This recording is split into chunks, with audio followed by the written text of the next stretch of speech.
Inside the luxurious magic vehicle where four humanoid figures sat on comfortable seats, an orc had a gobsmacked expression on his face. The driver started the vehicle and their entourage continued the journey towards the battle arena, which was still dozens of miles away. "What? I don't understand," spoke Sirius with a serious face. "Well, first tell me if you're married. Do you have any children?" asked Khan out of the blue. Sirius was already losing his mind over the events of the past 20 minutes, and now this sudden question caught him off guard again. But he quickly calmed himself and replied softly, I never had a chance to date anyone so far. So I don't have anyone else than my parents." "Oh, may I ask why?" asked Khan. "Well, to be honest, my family was very poor. My father and mother worked as laborers throughout their lives, and mine was the same since childhood. Having one meal a day was already hard for us. Even so, they sacrificed a lot for me and sent me to school when I was young. Because unlike others of my race, I'm very weak and can't do much physical work.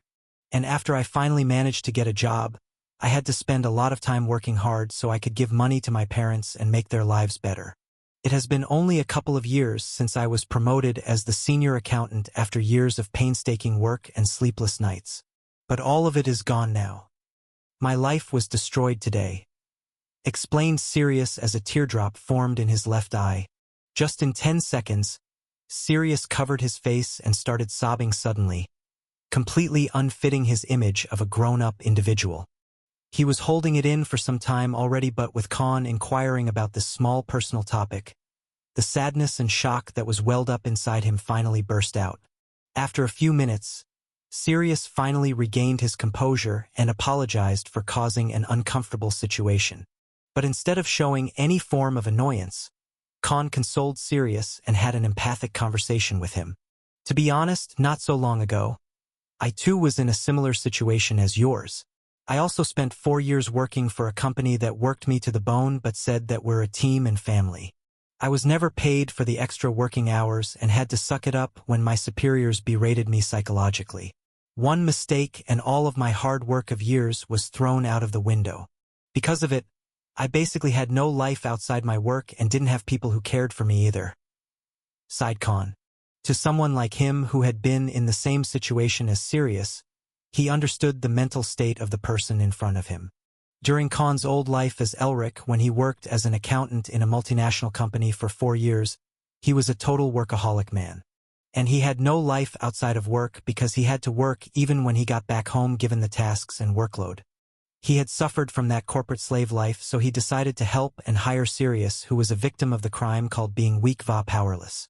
The chat continued for the next few hours, and Sirius finally felt like a huge burden on himself finally lifted after the talk, no longer dwelling in the happenings of the day. He didn't even care to find out why he was framed or how things happened the way they did. To him, it seemed like a good idea to move on, or else it would drag him down emotionally for too long. "Master, you're so cruel." "I like it," spoke Ronan in Khan's head. "Just smile and wave, boys. Smile and wave," replied Khan after he put Sirius in an emotional state. "So effective. At this rate, he will become very grateful to you, my lord. Not only did you become his savior, but also someone who shared personal feelings with," said Omega telepathically through hive mind skill. Khan quickly replied back to the subordinates in his head in a coy tone. "That's how you brainwash people into becoming dependent on you. He will remember this conversation for some time, and later I will hit the final nail in the coffin," replied Khan. He didn't bother telling the subordinates that he was talking about his previous life in reality. "I'm not going to lie. I don't expect you to be loyal to me just because we saved you from today's incident.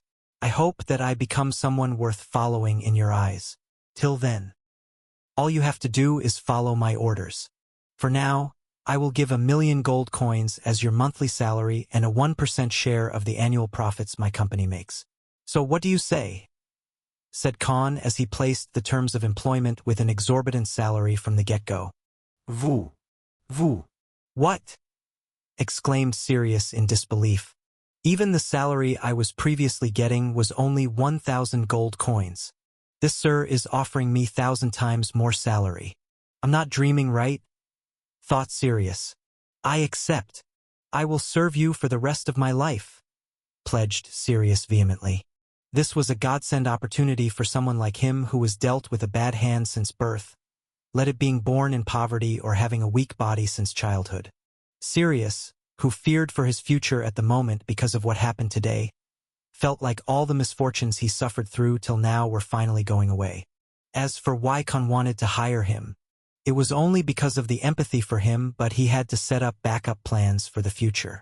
Whether Khan liked it or not, his participation in this tournament would definitely create plenty of new enemies, and then Khan couldn't afford to get the Bloodborne Company getting implicated. And in case he or the subordinates were not present, he needed someone to be his replacement. And Sirius, who was in turmoil, was the best choice. Khan had already planned to brainwash him into becoming completely loyal to him in the future. He was willing to invest in this new ally to create a trustworthy substitute for himself as a backup plan. I hope you prove your worth during the competition, spoke Khan as he folded his arms. Sir, you're participating in the competition? You don't look like a warrior, rather an heir of a conglomerate, said Sirius as he stared at Khan with a gaze of surprise. Yes, I am. And I'm not some heir, but a businessman myself. I don't mean to brag, but I can be counted in the top 1,000 richest people in this empire, said Khan with a coy tone. Then why? Asked Sirius, curiously, to his query. Khan replied with a benign smile, because I'm a very greedy man. After Khan revealed his intentions, there was no other choice left for Sirius but to accept his new employer's commands and sign a blood-bind contract with him on the spot. Khan then revealed his plans about what to do when they entered the arena and his own matches started. One of the main reasons Khan decided to participate was also to earn billions through the competition. Because even now, their forces and influence such as Bloodborne Company or the Seven Deadly Sins underworld organization were powerful only inside one district. And even there, they were lacking manpower and funds in case a full-scale war broke out in the future with powerful opposition or some noble clan. Raising and feeding an army of their own wouldn't happen overnight, and the amount of money as well as resources they'd have to spend would be many-fold greater than they currently had. So instead of waiting for years to build their wealth, one of his main objectives was to use this competition and take a huge leap that would possibly save him decades of time and hard work. He desperately needed funds and resources to the extent that they could rival one of the top clans in the capital. Otherwise, there was no guarantee that what they had now would be taken by someone more powerful and influential than them. How much did you bring? Asked Khan to Ronan. 15, replied Ronan. Please don't mind me, but do you mean 15 million by any chance? Asked Sirius. Smirk. All three men in front of the orc gave a light smirk. Gasp. Sirius gasped in surprise. 150 million. You're so rich, exclaimed Sirius, his mouth wide open. Aish. This guy really looks down on us, rebuked Omega. Ronan rolled his eyes in irritation and responded quickly. I mean, petrified. Sirius.exe stopped working at that moment, and the middle-aged orc fainted on the spot as soon as Ronan told him the exact amount. Was it too much to handle for him? Questioned Omega. We should have stuck with 15 million. Sighed Khan as they carried on their travel. While Sirius was unconscious, Khan explained why he chose Sirius to work for him. Both the subordinates nodded in approval after hearing the reasoning from their master, who always liked to plan 2 steps ahead. As soon as they reached the 10-kilometer vicinity of the battle arena that was surrounded by thousands of soldiers and more than 1 million people heading towards it, Khan and the company left their vehicle to a security station and gave money to keep their ride safe. Sirius woke up by then, and the 4 individuals mixed in the crowd as they headed towards the battle arena. Just from what Khan could see from afar, the battle arena itself was 2 kilometers wide and 3 kilometers long. There were 5 levels of platforms, hosting over 1 million seats for the audiences. And many flying ships that were part of the security forces hovered in the sky, while troops of thousands of soldiers managed the crowd at various checkpoints throughout the path. And this was just one side of the entrance to the battle arena. Khan didn't dare imagine the crowd on the other 3 sides. After an hour of standing in the line, the group finally entered through one of the doors. They finally saw the vastness of this place. In comparison, this battle arena seemed 10 times bigger than a football field, and there were multiple projection screens all over the arena, showing different battlegrounds which were 20 meters in length and width. And from their position, he could see more than 600 of such battle rings which were magically reinforced with artifacts and formations. "Take your sides and you know what to do next," ordered Khan, and left the trio behind him as he headed towards the hall made for facilitating the warriors who were taking part in this competition. Since anyone could take part in this competition as long as they were certified as someone of a beginner rank individual, Khan could already see thousands of people varying from different races and species swarming inside the halls made for participants. Khan entered the hall for fighters in this section of the arena and showed his registration token that he got over a week ago. "You're number 339 for 70. Wait for a few hours till your turn. Read the rules first. If you don't appear on time, you will be disqualified," informed the receptionist. Khan then sat on a vacant chair and turned his gaze towards the betting booths. Setting your bets was allowed at hundreds of booths placed over in hundreds of sections that divide the audience coming from different exits. The rules were simple. For each match, there was 5 minutes time limit given to both contestants, and one had to bring down their opponent by either fighting them to the point they would either get thrown out of the arena or you land a decisive blow. A participant could also forfeit a match in case they felt danger to their life and willingly gave up based on the strength of their opponent. The contestants could also put the opponent in submission and win the match just like a proper duel. Since these battles were done with real weapons and skills, there was a rule to not kill the opponent. Even injuries done to the opponent shouldn't be fatal, or you will be imprisoned for attempted murder. From the history records, only the semifinals had matches that allowed killing the opponent. But this was just the first round, so things needed to be done without bloodshed. One by one, matches started, and over 1 to 2,000 people were fighting on hundreds of magically reinforced platforms at once, and their matches finished quickly. Even their second rounds were done swiftly, and the winners were given new tokens, and their names were displayed on the projection screens floating throughout the arena. After 4 hours of wait, Khan's turn finally came, and he walked on a floating platform that was used to deliver the fighters to their assigned battlegrounds based on the registration number. When Khan entered his assigned battleground, he was donned in a unique black archer gear, waiting for his opponent to show. At this moment, Khan telepathically commanded the subordinates and used a transmission artifact to inform Sirius to begin their first move. A referee appeared on their stage, and so did Khan's opponent. The referee had no time to waste and spoke hurriedly as the two participants glared at each other, trying to gauge the enemy's strength. "Let the fight begin." Khan, who was dressed in a normal gear for archers, gazed at his opponent. In front of him stood a four-handed Mithran's warrior who wore gray armor. The lower right hand had a sword, the left one had a glowing spear, while both the upper hands held a battle axe together. The warrior in front of Khan was a beginner master rank individual based on the aura he gave off. "Not bad for the first battle. I can limit my strength and physical attributes to his level and practice all the skills I recently gained from those dead bodies of grandmasters and the skills I ranked up in archery. He's a perfect target practice," thought Khan while concealing his aura of a semi-saint. The opponent in front of him was far too weak to even sense his real aura, but Khan still chose to conceal his strength in the early stages for various reasons. "Let the fight begin," announced the referee. Both the contestants took their battle stances. The Mithran's warrior took a defensive stance while Khan pulled an arrow out of the quiver as he aimed towards the opponent. But instead of attacking each other right off the bat, both of them stood in a standoff. "Hey! I can tell you're hesitant to fight against me since you already know that I'm stronger than you. So how about you forfeit the match? It will save both of us our time and energy.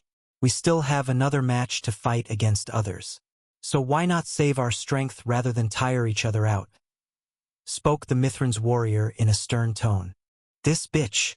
Should I go against the plan va swat him in the ground already?" thought Khan. He looked at the projection screen in their air where their battle was displayed for the audience. Since it was the first match, their odds were 50-50 on the scoreboard for their fight. "Who says you're stronger than me? Let's find out by exchanging blows instead of using words," replied Khan and shot the first arrow at the opponent. Swoosh! An arrow passed right through the position where the Mithrin's warrior stood.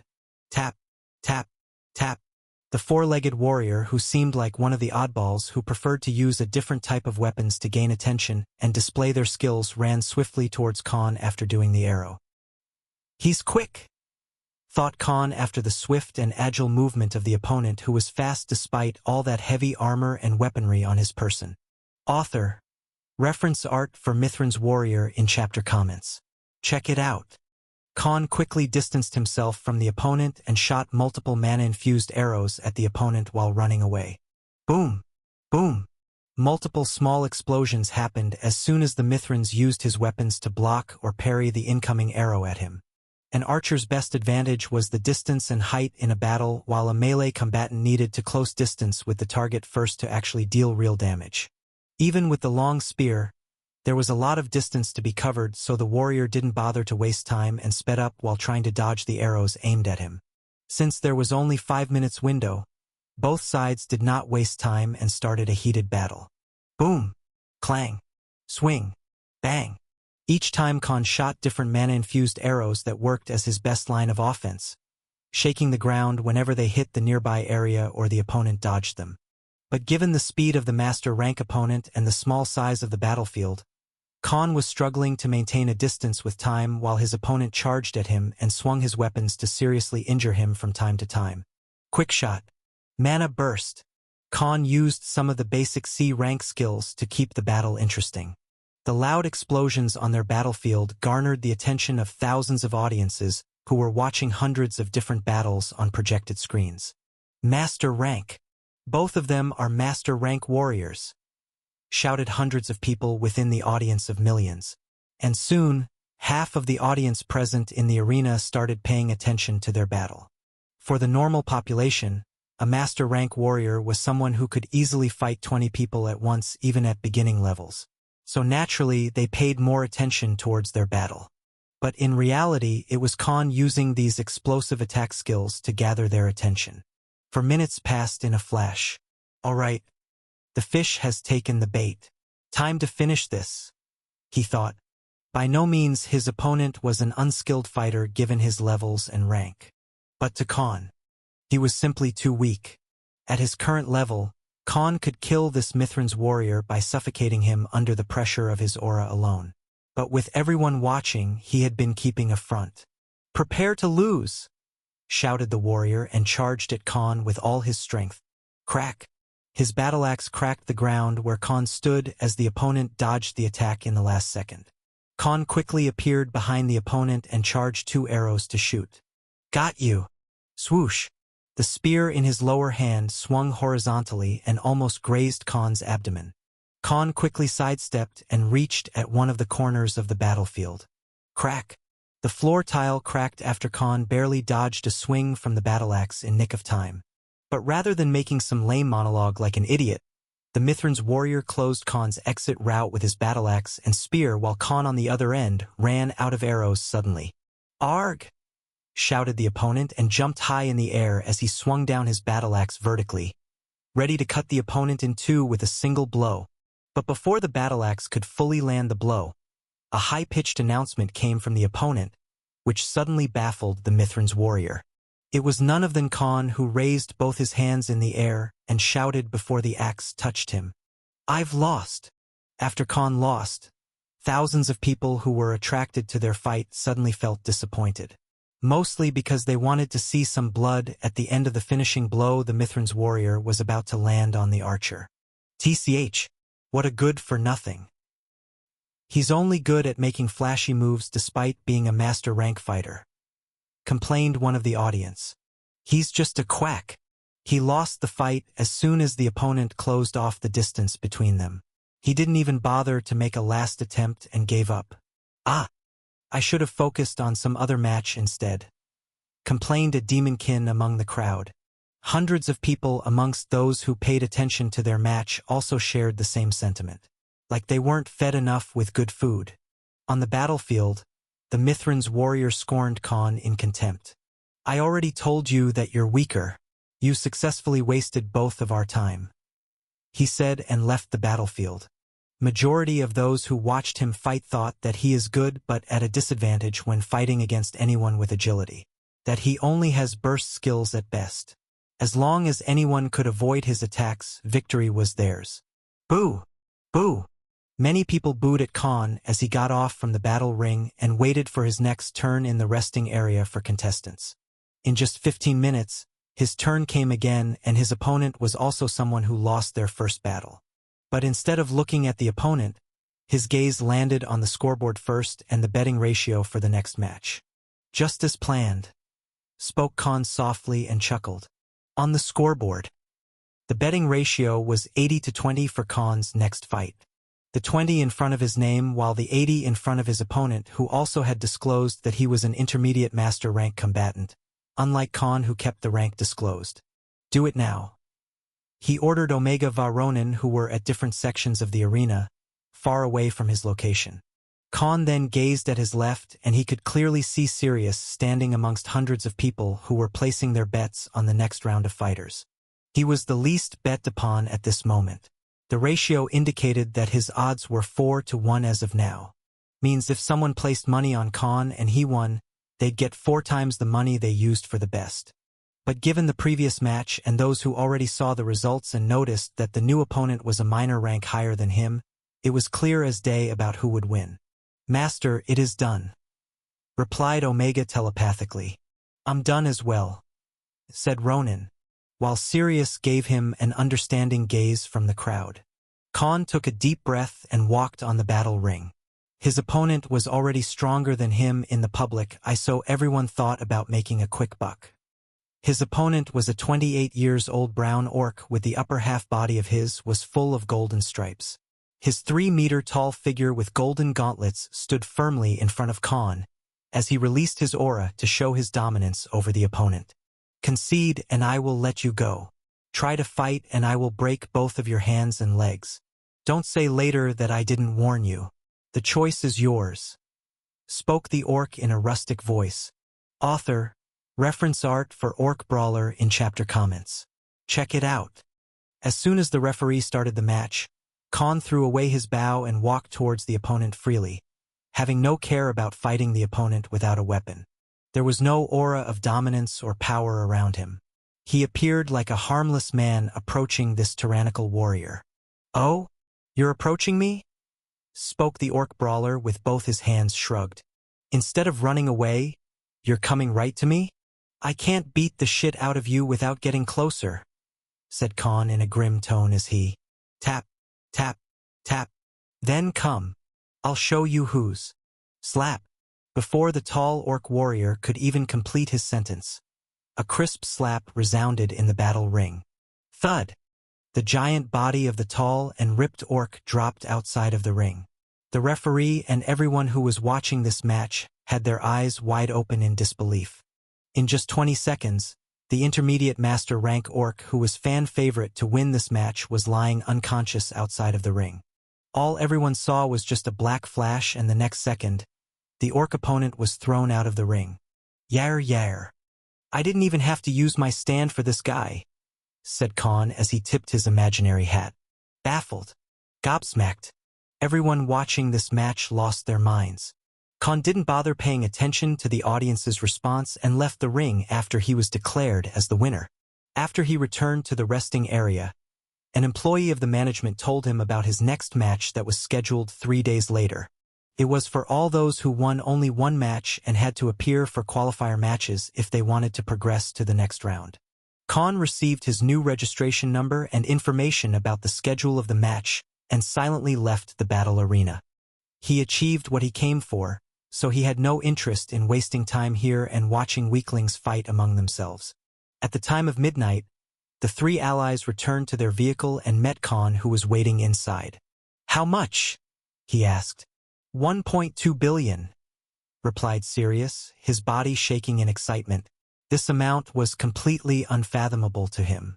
Well, this is just the beginning round and a city-level arena. So I only had you 3 bet 100 million each.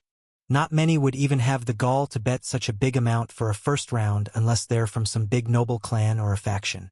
Let's say our first hunt was acceptable, explained Khan. He had the three of them bet on him, and with the odds against him, they quadrupled the money gained. This was exactly the reason why Khan chose to lose the first fight and raise the betting odds against him in the first place. "What's next, my lord?" asked Omega. To his query, Khan chuckled and said, "We rig the fights." The first of the 5 rounds ended that night, and the combatants who won both matches were registered for the second round that would happen next week. And this was just the first day. The following 2 days would also host matches for the remaining participants. After those matches, people who won only one match had chances to contend for qualifiers that followed the same format as per the rules, and then they would move forward to the next round as well. This rule was applied till the semifinals, so as per his predictions, he could have a total of 12 tries and 24 matches if he played his cards right. Because after that, the top 10,000 candidates would fight in battle royale matches, and he won't have to hold back in betting as well as his strength. And as the levels and ranks of opponents rose, more money would be involved that he would use to bet and earn 3 to 4 times his investment. Khan had already read and memorized all the rules, so he planned the whole thing about losing the first match and then multiplying his money in the second match. This way, Khan would have more chances to bet on himself, and he will win only the matches he must win to get in the next round and lose the other matches while having his people bet on the opponent. In simple words, he was already rigging the fights. The 1.2 billion that he gained from the first round alone was actually pocket change compared to the wealth that he intended to gain through this competition, and they will be earning billions through each of the matches. Khan already had a gist of what was happening behind the scenes. Although the matches appeared fair and based on predictions and your luck, there was bound to be someone like the government itself or the influential people running it pulling the strings from the shadows. Because no way would anyone miss a chance to make a fortune that would make them filthy rich for generations to come. And he intended to do the same, since he couldn't get involved in these match fixings with the already established powers. He would use himself as the bait instead, because he could choose whether to win or lose by his choice, since there were literally only 5 other semi-saint rank people who had the strength to fight him on even terms in this competition. The following day, Khan had ordered his people to help Sirius and his parents move to their new house near his mansion and officially introduced him in the company as someone who would be third in command after him and the subordinates. Although Sirius wasn't the most experienced or the most talented one compared to his other employees, Khan was already nurturing him with kindness and a sense of obligation. Because a competent ally who was not loyal to you was a bigger threat than an incompetent one with utmost loyalty to you. In many cases, the latter would even risk their lives to save you and support you when things have gone wrong. And naturally, he knew that Sirius would work hard and sharpen his skills with time, as he hadn't managed a company of this scale. To Sirius, he felt like coming out of marshlands and now living inside a castle made for royalty. In just a day, his entire life changed dramatically and a different world was open to him. Finally seeing his parents, who sacrificed so many things for him and did their best to raise him despite being dirt poor, get a comfortable life, made him even more grateful to Khan. Because his family meant everything to him and Khan had pulled them out of the gutter. "I will repay his kindness in every way I can," pledged Sirius to himself with watery eyes. Inside his manor, Khan gathered all of his subordinates who had unlocked a human form and took a meeting inside a room on the highest floor of the mansion. "So do you all understand? We have to be untraceable, and it shouldn't look obvious either. If only a few people bet such a huge bet on me, it will be easy for the authorities to find that I'm fixing my own matches. And as I progress to later rounds, our bets will have to be bigger, and the source of the money you will be betting on me might get questioned. Because the people who already rigged these matches wouldn't want someone else to do it either. So instead of getting noticed, we will do things this way. Any questions?" elaborated and asked Khan to Omega and the generals. "Why aren't we participating though, Master? Wouldn't we also provide a better way to multiply our money if we had our people from 7 deadly sins bet on our matches as well?" asked Oliver, who was sipping a glass full of wine. "Too risky. Plus none of you have your identification, and neither are any of you a human or some species. You're not hybrids either, and variants like you have a different aura and world energy about them. If I can sense it, then so can other powerful people such as saints who will eventually come to watch the matches. So it's better for me to be the spearhead than implicating any of you," explained Khan. Although Oliver indeed had a good idea, it was risky because their existence was already odd enough. And powerful people would indeed be able to sense them in case the subordinates failed to conceal their aura and presence. It was even riskier when millions of people were watching them battle in the competition. So Khan chose to not get any of them involved in the first place. "We will do as you command. We will send more than 10,000 of our people and use them to bet on your matches. Majority in small and hundreds of them in big amounts.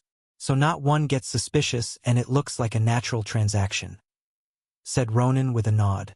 "If I'm not wrong, we will be able to earn at least a couple of trillion gold coins throughout the competition. So let's set up a way for communication between our henchmen and you. During the fights, all you have to do is follow my commands properly," spoke Khan. After he returned to his room and took out his new registration token, he spoke to himself with an evil grin. "Dread it. Run from it. Destiny still arrives the same." On the day when Khan's qualifiers matches were scheduled, he returned to Zafir City, but this time, his weapon of choice was different and so was his attire.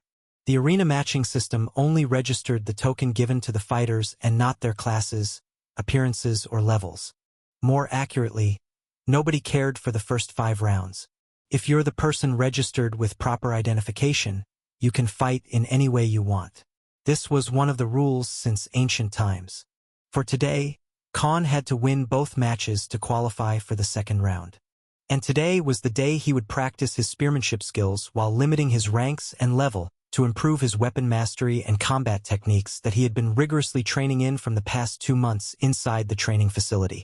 He wasn't ignorant anymore to rely on only one fighting style or just use swords for fighting. He had the blessings from the war deity himself, so it'd be a waste to not use them to become a warrior who was well-versed in all weapons and combat techniques.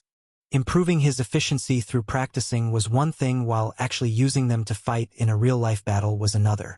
And hence this was also one of the 3 main reasons why Khan chose to register for the competition.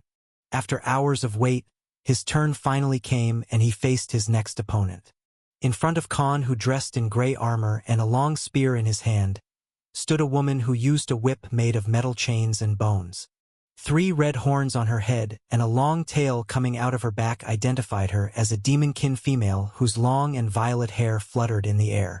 And just like her fiery red skin, her eyes also gave a hint of fierceness. Author, reference art for both Khan Va, the female demonkin warrior, in chapter comments. Check them out.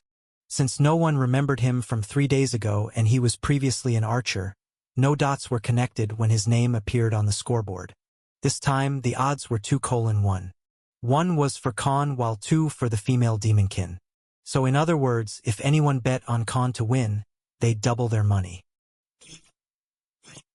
When the referee signaled the match to start, Khan quickly adjusted his strength to a beginner master rank just like the opponent and dashed in the direction of the opponent while avoiding the past and extremely lethal whip that could rip a big chunk of flesh with a single strike. Swoosh!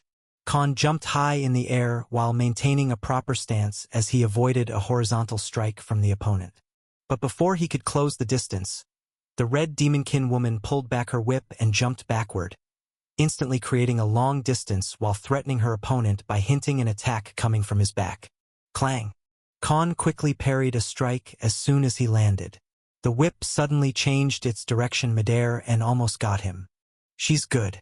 Infusing her mana with her weapon at the last moment when the opponent has left an opening while thinking that they dodged the first attack from the whip. Anyone would think that they have a wide opening and chance to land a fatal blow, but in reality, she has the best opening available. The back of the opponent, which is wide open. Just 1 strike to the head and she can knock them out, thought Khan as he carefully approached the opponent while taking a defensive stance.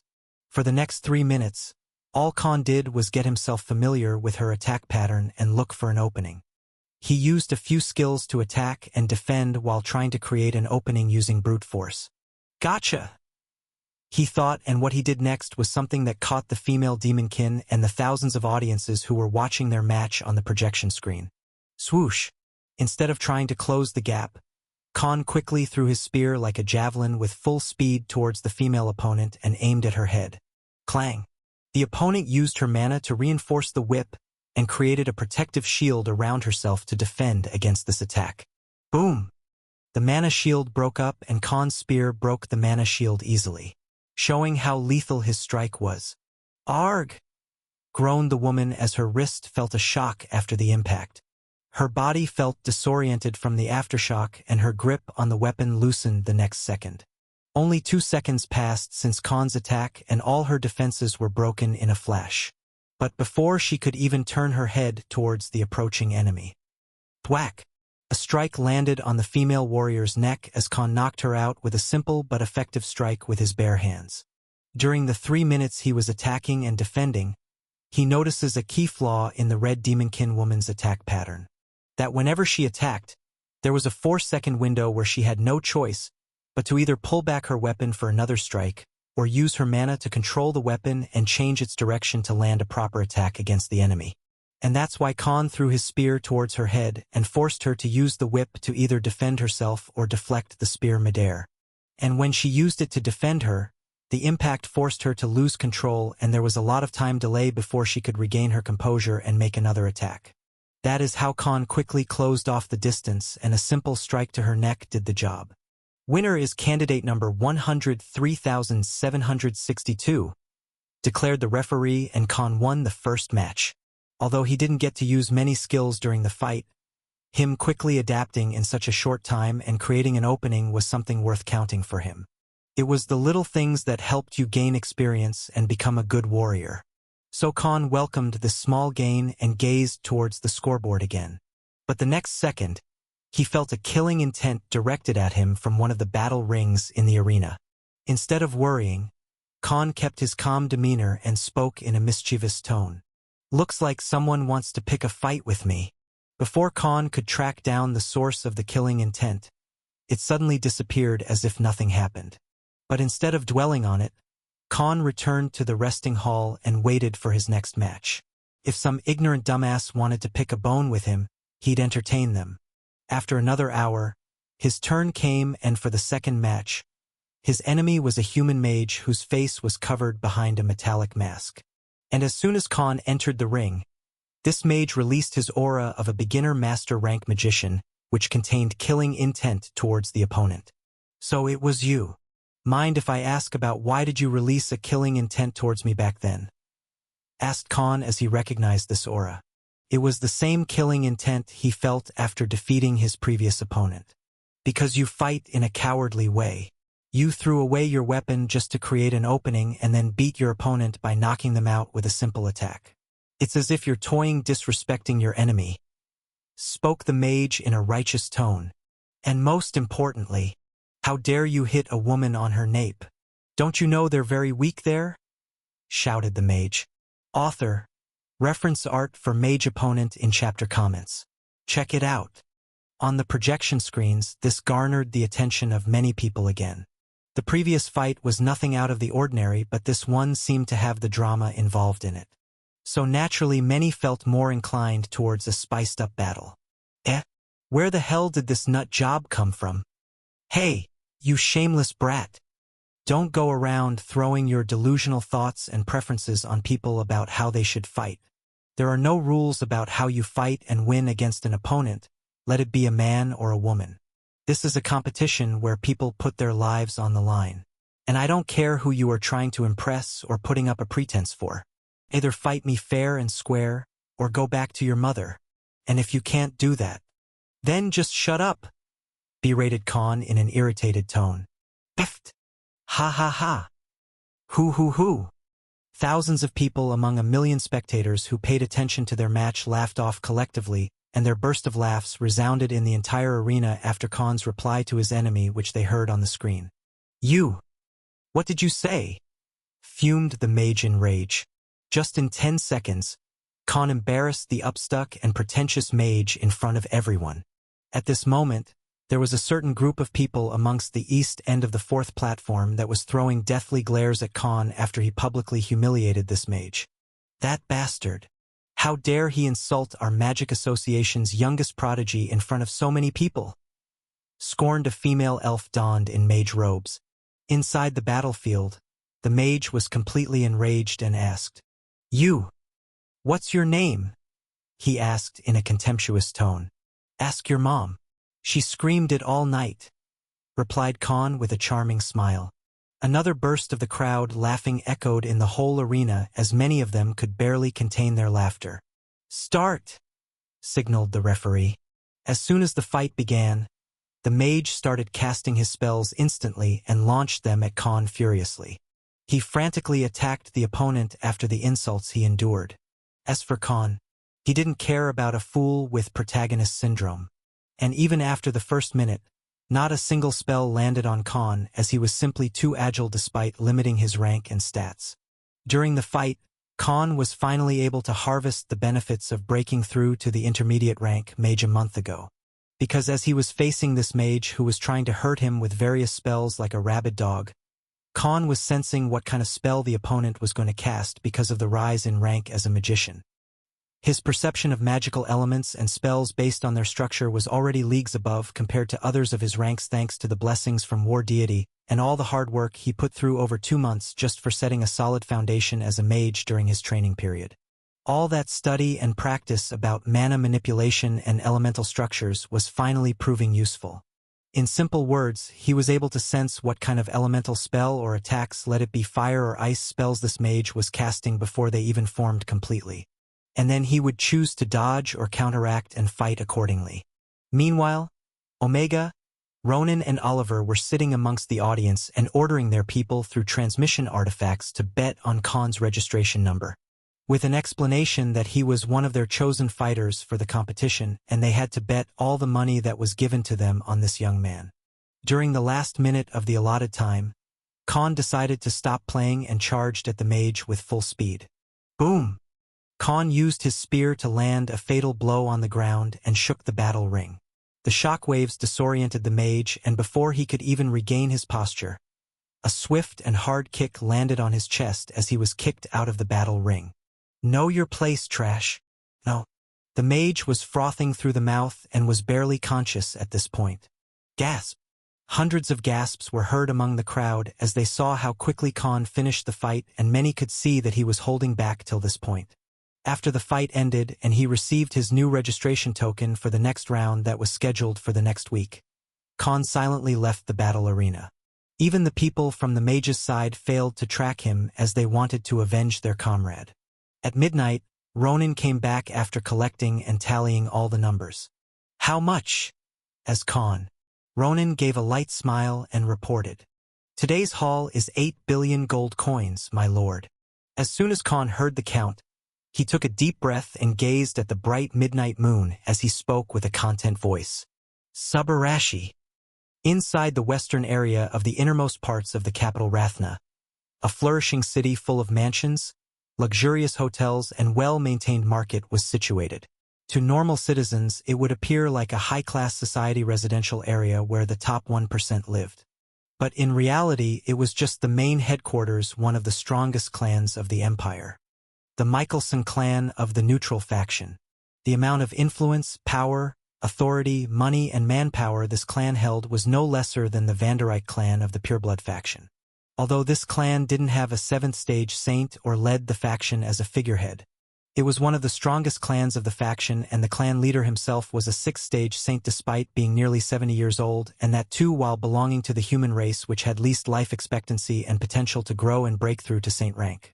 In the northern region of the city was a pearl-white castle that felt like it touched the sky if anyone saw it from below, and this towering castle itself felt like it was part of some fairy tale.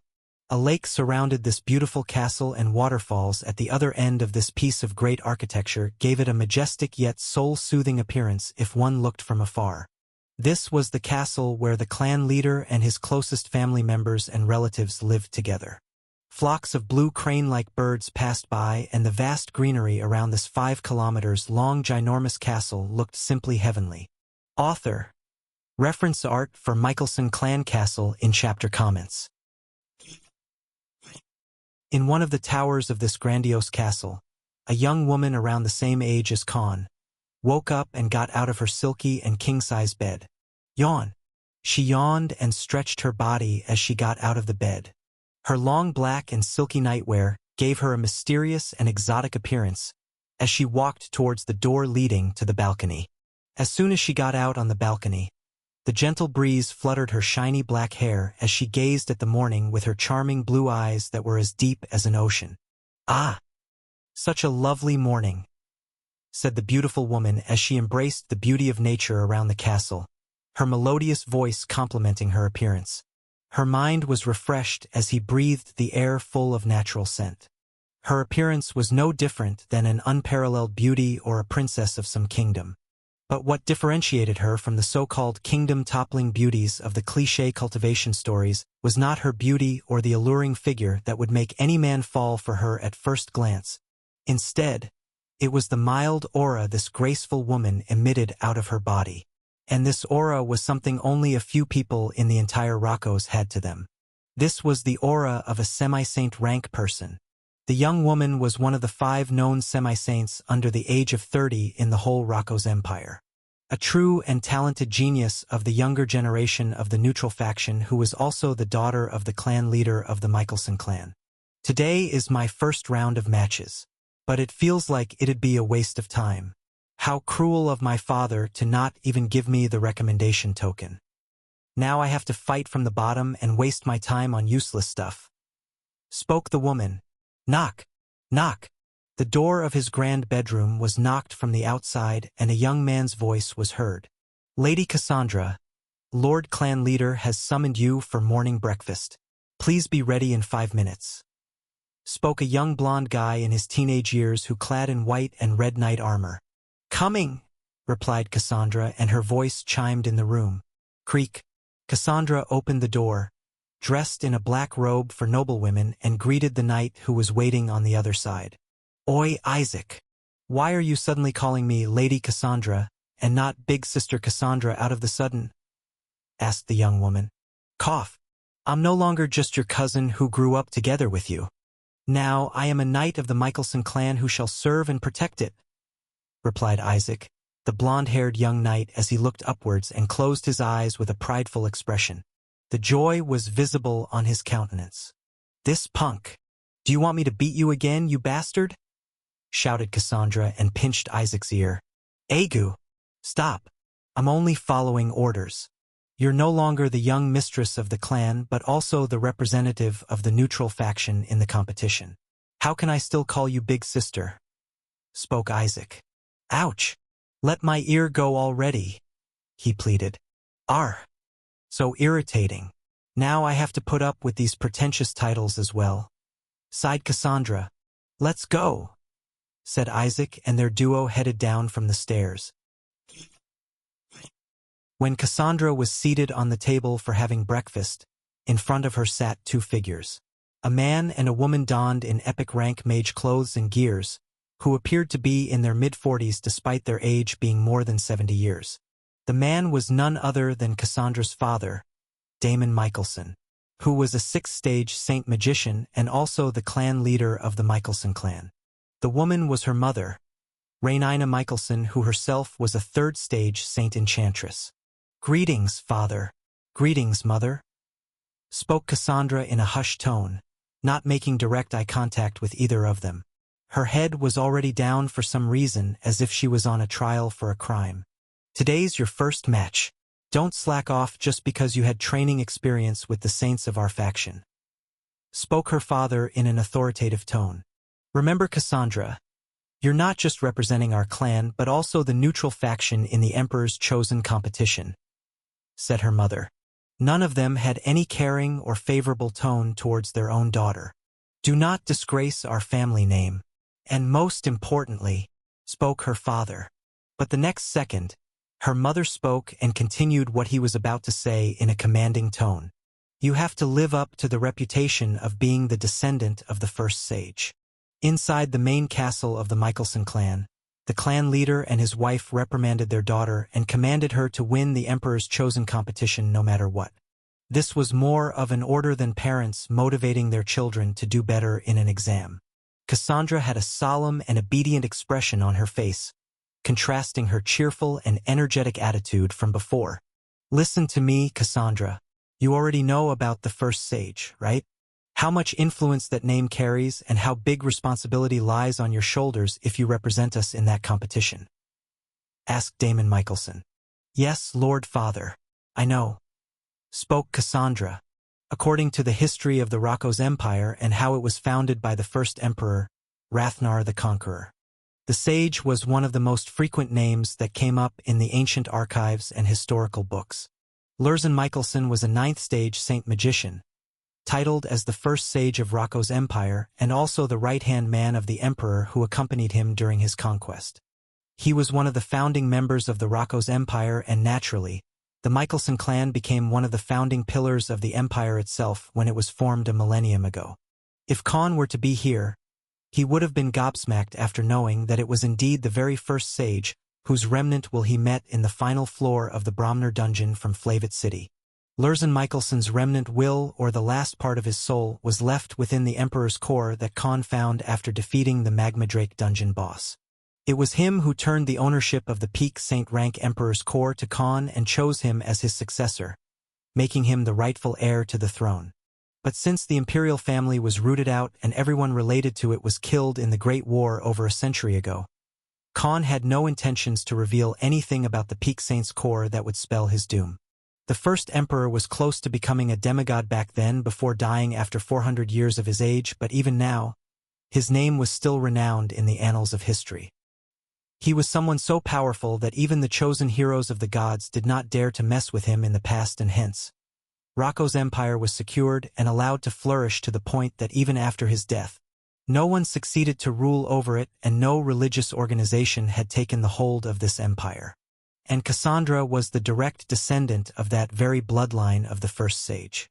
Because of his history and deeds, the clan had survived even after the Great War. In fact, the Michelson clan betrayed and defeated the imperial family in the Great War. From the books Khan read, he already knew about the history behind the Great War. The seventh emperor, ruler of that time, and the imperial rule under him was very cruel for the common people, and the emperor himself had punished and killed many of his vassals out of jealousy or fear of them becoming a threat to his rule.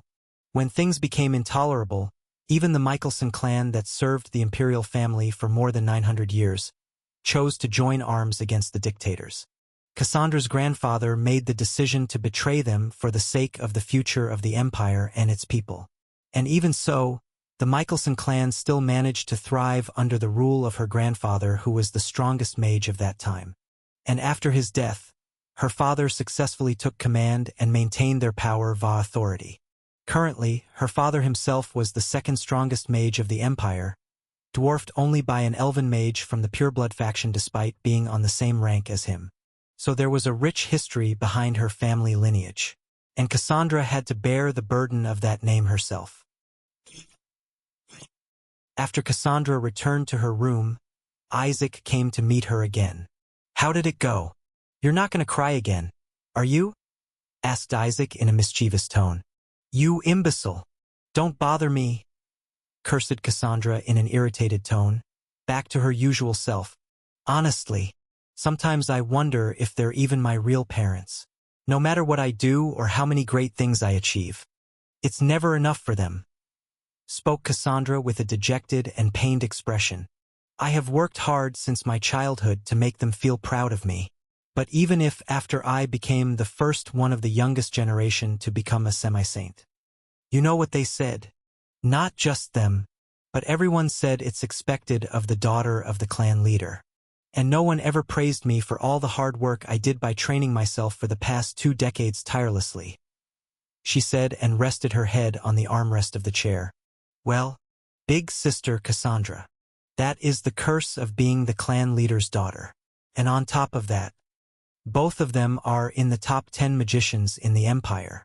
No matter what you do, you will always be compared to your parents one way or another," said Isaac with a stern tone as he rested his back against a wall. Cassandra took a deep breath, trying to calm herself and regain her composure. "Whatever it may be, I'm going to win this competition," she said with a resolute tone. "Why? I thought you hated the fact that they chose you as one of the representatives," queried Isaac. "Because this is an opportunity," replied Cassandra and walked towards the balcony again. Her gaze landed on the heavenly scenery of nature in front of her as she slowly moved her fluttering hair in the wind. I don't want to win the competition for some prestige, popularity, or some authority. I could care less about these faction wars. But I have my own pride as well. Spoke Cassandra, and the next second, her countenance turned serious. Not just my parents or my clan. Not just other geniuses or the factions. I want to win it to prove myself, she said, and gave a smile towards Isaac, who was nodding in support. Her eyes were filled with determination and her heart filled with battle intent. And show everyone why they call me the #1 prodigy of this empire. The next week, when the day for the allotted matches for round 2 finally came, Khan returned to the Zafir City's battle arena while being dressed as an assassin warrior. After profiting over 9 billion gold coins that his people received, the first thing Khan did was invest it in hundreds of real estate and agricultural land using the Bloodborne Company's name under the pretense of expanding their business network, while the remaining went into bribing government officials under the table to gain their favor in order to create a favorable impression and strong connections with people in high places using the name of the 7 deadly sins. If both of his official unofficial organizations had to flourish, Khan had to make sure that they were always ways to funnel the cash flow and in case they were in need of money. And there was no better investment than the land and housing market, where the prices would keep fluctuating upward with time and bring stable passive income on the side. And he could also use these lands to build hotels, restaurants, houses, and keep the money coming in a large amount. Have all our people gotten mixed in the crowd? And do they have enough money? We have to raise the stakes here, said Khan. All has been taken care of, master, replied Omega obediently. Good. You 3 know what to do, said Khan, and ordered Omega, Ronan Oliver, to mix in between the audience. Today, Khan was going all the way in again, because for the second round, more money and higher bets were going to be made as many strong warriors emerged after the first round separated them from the common weed. When his turn finally came, Khan's people placed a huge amount on his match where the odds were 50:50. Means you get the same amount of money you used in the bet. And his opponent was a female archer who was dressed in black hunting gear. The only visible things on her face were the eyes. Everything else was covered under the hood and mask. As soon as the battle started, Khan quickly used invisibility skill and disappeared from the spot without leaving a single trace. Since there were no shadows present on the battle ring, he could not use shadow walk skill here, and to make matters worse, the opponent was an archer who had tracking skills such as footprint tracking and body heat sensory skills. This time, Khan had no choice but to quickly finish the match before his activation time ended and he was exposed. So before the opponent could even track his movements down, he used his real strength and appeared right behind the female archer without even making a sound as he used the shadow strike after so many months. This was a skill that allowed you to teleport to the target's shadow directly, and you could make a lethal attack from behind. It was also one of the skills he used during the fight with Solomon and killed the semi-saint mage. As soon as he teleported behind her, Khan waited for the invisibility skill to end as his opponent was still trying to figure out his location. Clack! As soon the skill time ended, Khan's dagger appeared right on the neck of the female archer, and for a second, he released his aura on her. Admit defeat, spoke Khan in a deathly tone as his opponent was petrified from the intense pressure, unable to move in the slightest. As soon as his aura waned, the female archer dropped on the ground and declared her loss, her legs still shaking from fear of Khan's murderous aura. Author: Female Archer reference art in chapter comments. Tell them to start, commanded Khan to his subordinates telepathically. The hive mind skill allowed him to communicate with his subordinate within 5 kilometers radius, so the 3 subordinates easily heard his command. In dozens of seconds, a loud cheer resounded from the different corners of the crowd of 1 million audiences. All the 5 levels of platforms made for the audience, each of which was as large and wide as an entire football stadium encircling the 600 battle rings, were filled with loud cheers. Look at that guy.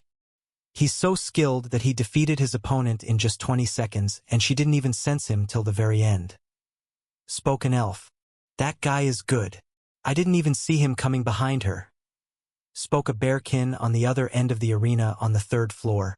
Soon, hundreds and then thousands of people pointed out towards Khan's match, and the projection screen also displayed how quickly he defeated his opponent with sheer speed and accuracy, to the point that his opponent didn't even see him coming until a dagger was placed on her neck. After causing this small rouse, now half of the audience had been informed and many paid attention towards his match. This instantly made him popular amongst the audience, and the masked assassin in black garnered the attention of a few 100,000 people in just a few minutes. Khan left the battle ring after he was declared as the winner and headed to the resting area to wait for his next match. In competitions like this, popular opinion swayed the audience many times than true skills and combat prowess. And that's exactly what Khan had planned for the first match. In other words, Khan was hyping himself as a contestant who was said to be very strong and with better chances to win. Not every participant could get that much attention, so just one guy getting praised and acknowledged by thousands of people at once seemed like he truly had the ability. "How much did we earn?" asked Khan to his subordinates while sitting inside the resting area as he waited for his next match that would happen in a few hours. After 10 minutes, Ronin finally tallied the numbers received from their people hidden in the audience. "Master, we have gathered 5 billion from the match. What do you want us to do now?" asked Ronin, who was sitting in the crowd. "Do you even need to ask me? Let the odds become clear first. After that," spoke Khan softly and continued, "we will be swimming in gold." 2 hours later, as soon as the next batch of battles was ready, the 100 or so betting booths were again open for the business, and soon, the scoreboard as well as the betting odds were revealed for the audience. 90:10. Khan's betting odds for his next round shocked thousands of people checking it. However, this time it was him at favorable odds instead of his opponent. These odds were even bigger than his first match. And due to the previous commotion, many people had chosen to bet on him after the impeccable display of speed and skills in his previous match. When Khan entered the battle ring, in front of him stood a 4-meter-tall intermediate master rank Botur warrior, whose entire body was covered in a gray exoskeleton armor from head to toe, and in his hands was a large warhammer. He looked at Khan with eyes full of scorn because, based on betting odds, he was considered very weak, as the 9 out 10 people bet on Khan instead of him. For someone like him, it was a form of insult, and he was thoroughly furious after being looked down upon by a few 100,000 people sitting amongst the audience. 600 other matches were happening, but none of them had betting odds differing by this lot.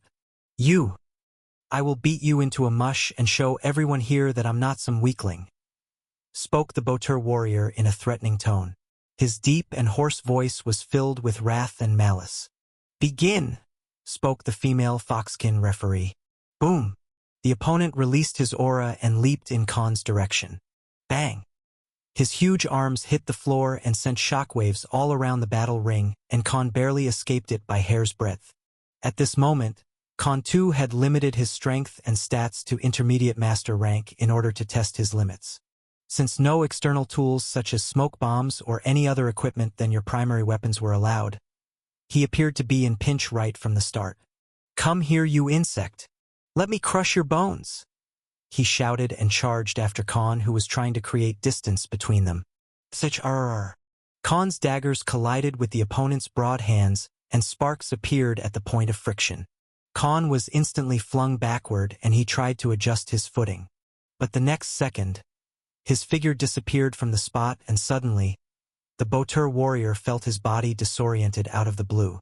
Khan appeared right above this 4-meter-tall opponent's head and tried to pierce through his shoulder. But his attack was stopped by the stone-like armor that covered most parts of this Botur's body. Grab!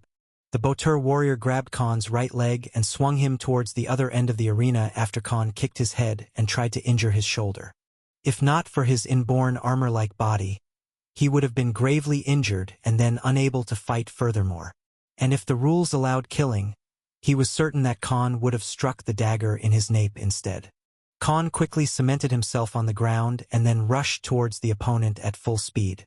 Currently, all he could use were the B rank and below skills, as nobody below Grandmaster rank could a rank or above skills, so he had to fight while using the most basic ones. Otherwise, he would have won the match in the first 10 seconds alone. The spectators were glued to their seats because it hadn't even been a minute and both Khan and the Botur warrior has engaged in an intense battle. Many people started cheering for Khan because he was the one many of them had bet on. And a normal human fighting toe-to-toe with a boteur was a rare sight to see as well. The opponent readied himself and created an aura shield around himself, leaving no opening around his body. Templar. He's a Templar. So he was hiding his original class by not using a sword or a shield. What a cheeky bastard, thought Khan and smiled under his black mask. Aura shield was one of the signature skills of the Templar class fighters, and hence Khan quickly guessed the real class of the opponent.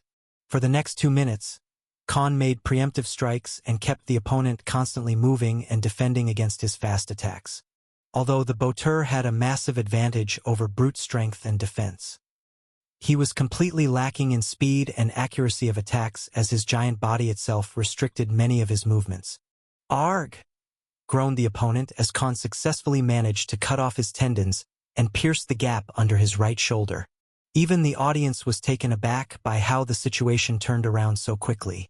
The seemingly impenetrable boteur warrior was already on his knees against this small and lean human assassin who had only a few set of attacking skills.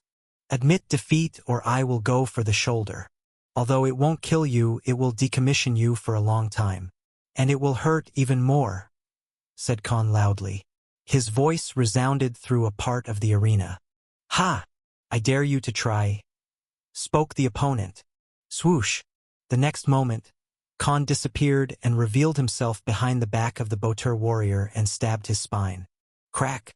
But instead of injuring the opponent, Khan's dagger broke and it failed to penetrate the spine. Ha! Idiot! Our back is where we are sturdiest, spoke the boteur and quickly turned around, catching Khan off guard. Both of his giant arms caught Khan in a deadlock before he even had a chance to retreat.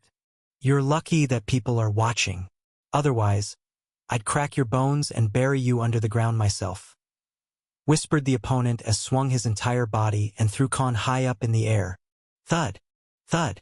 In front of 100,000 onlookers. Khan was thrown out of the battle ring. Ding! The winner is No. 298-370, declared the referee, and with this, the boteur warrior won the match. Author. Reference art for boteur Templar warrior in chapter comments. Gobsmacked. Many people among the audience were left speechless, mainly because they had spent a lot of money when they bet on Khan. But the fan favorite lost the match over small error in judgment.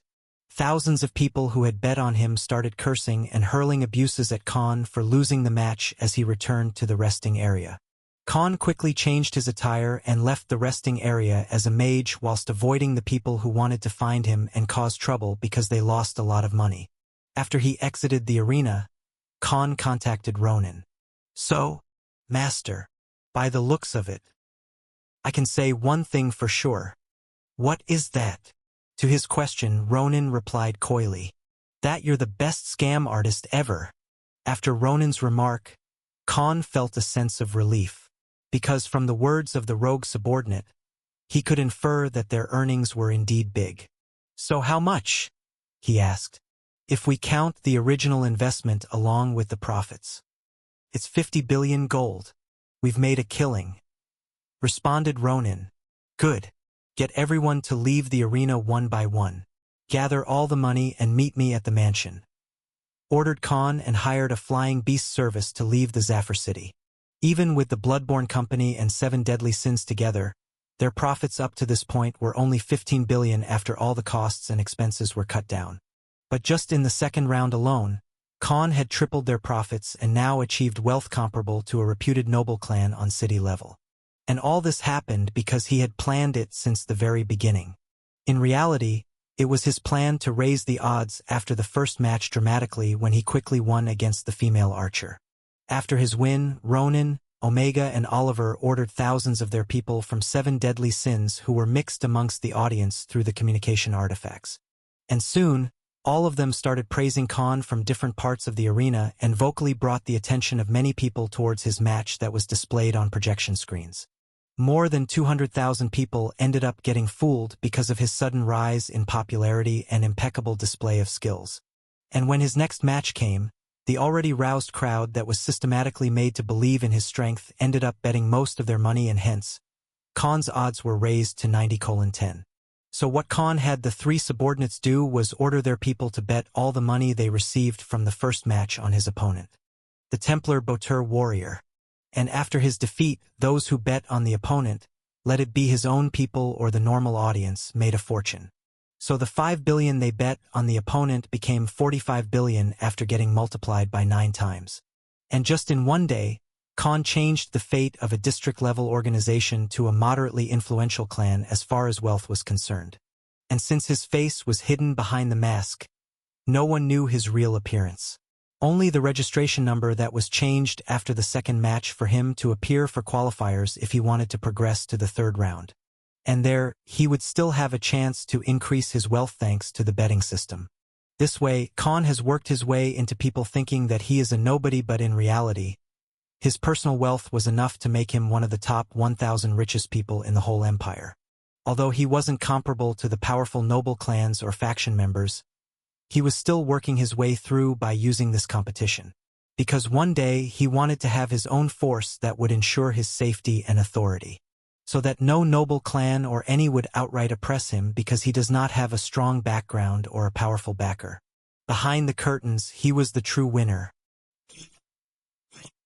Apart from Khan and his subordinates, no one actually knew how much money they had amassed from these matches because their people only knew about the money they were given and what they won after the results. But no one could even fathom the collective numbers. At midnight, Khan returned to the mansion and received the daily reports from the subordinates about the company, the 7 Deadly Sins organization, and how Sirius was doing his work as a new recruit. Cyril and Jugram had been in charge of managing and protecting the company and its assets while Armin was busy practicing his alchemy skills and doing research as usual. Blackwell and Rudra were hidden inside Khan's shadow while Omega, Ronan and Oliver were in charge of managing their underworld empire as well as collecting the money. This affirmed Khan that his decisions in the past were right and he could focus on himself. The most important and also the hardest thing at this point was increasing his levels, since he was still level 150. Because even SS rank, the cores he was eating on a daily basis, hadn't helped him level up in the past month at all. If this continued, he wouldn't be able to become a saint until another year at this rate. After receiving all the reports, Khan ordered the generals to bring more people to the matches because soon, the number of strong people who qualified for the third round will be revealed. And then the money spent on bets and the benefits one would receive was many times bigger than what he currently had. 3 days later, when Khan had to fight again in the qualifiers for the third round, he had no choice but to win the 2 matches he was having.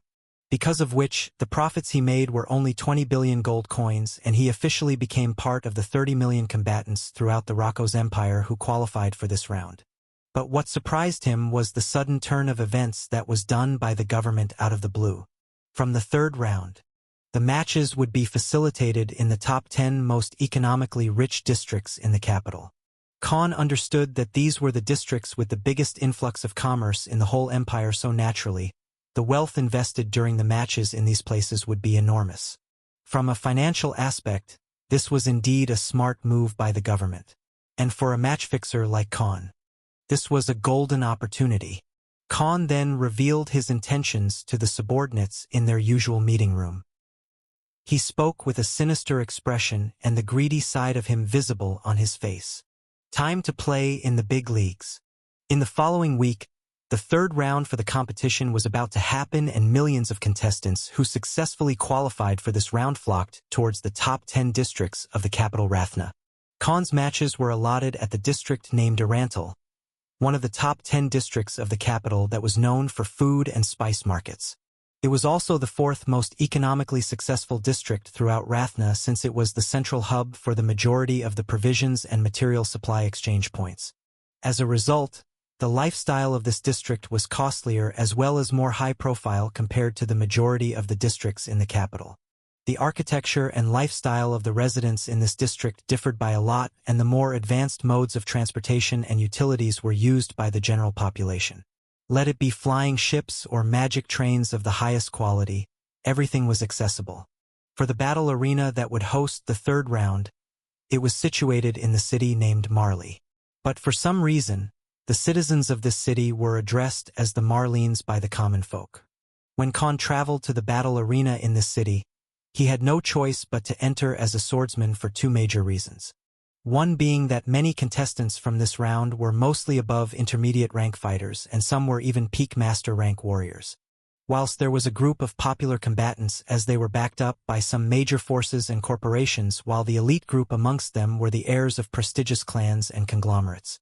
The second reason being the top powers throughout the empire would start paying attention from this round, as this was the stage where the fine crop of the empire was separated from the posers. Someone like a beginner master rank individual would not be considered a big deal here, and about 40% of the participants were to be eliminated based on the format.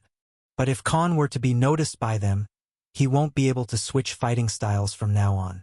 Or else, his secret will be open to people, as these matches were bound to garner more attention of the audience, and someone switching weapons and fighting style would definitely be noticed by many. Those who could use different weapons and combat techniques were never the master of any. So it would be questionable when he fought in the final rounds with the full extent of his abilities. Thus going back to fighting with a sword was his only viable option. So Khan decided to use a rare rank sword for these matches for now instead of taking Lucifer out. Hence, he would fight the remaining matches of the competition as a swordsman, the weapon he had the highest rank skills and abilities in. Ronin and Omega had spent millions for getting around 50,000 people from their organization to travel and enter the battle arena as audience, and the 50 billion gold coins had been distributed between them. A chain of command was formed to inform their people on whom to bet and what to bet for, so that they would reap the maximum returns based on the result of Khan's matches. To most of them, Khan was just a chosen representative who fit the qualifications to partake in the competition, a Trojan horse whose sole purpose was to make them money by winning and losing matches. Little did they know that he was actually Zeus, their main boss who they had pledged loyalty to and have been working for ever since the Sins took over Hydra. After hours of waiting, Khan's turn came, and odds for the first match were 70:30 for him because of his previous match history. While the opponent he was facing had won all previous matches, and hence, the odds were in their favor. But this was also what Khan wanted as well. Go all the way in. Commanded Khan, and the generals and Omega relayed his commands to their people. As for the opponent, it was another Mithran's warrior whose upper body was covered in heavy metallic armor, but the lower half had legs and the stinger of a scorpion.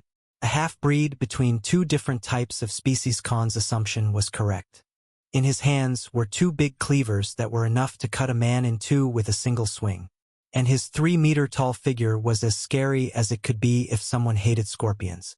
The intermediate master rank opponent entered the battlefield, while Khan only released the aura of a beginner rank master for the sake of making his opponent look down on him. Author: Scorpion King. Reference art given in chapter comments. Begin! Spoke the Wolfkin referee, and the match started with a loud declaration. Khan dashed towards the opponent without waiting another second. His opponent on the other end used his aura and covered both his cleavers under a dense layer of mana that granted it the wind attribute, and he made a slashing move in Khan's direction. Wind Cutter. Khan activated the Wind Cutter skill and attacked back with his own highly compressed wind element blades. Flutter. Flutter. His clothes fluttered as both the attacks cancelled each other out after clashing. The opponent sped up his crawling movements and quickly closed the distance between them. Cling. His swinging attack aimed for Khan's head, but it was parried in the last second by the sword of the opponent. But without giving any room to retreat, his other cleaver slashed horizontally towards Khan's torso, trying to fatally injure him.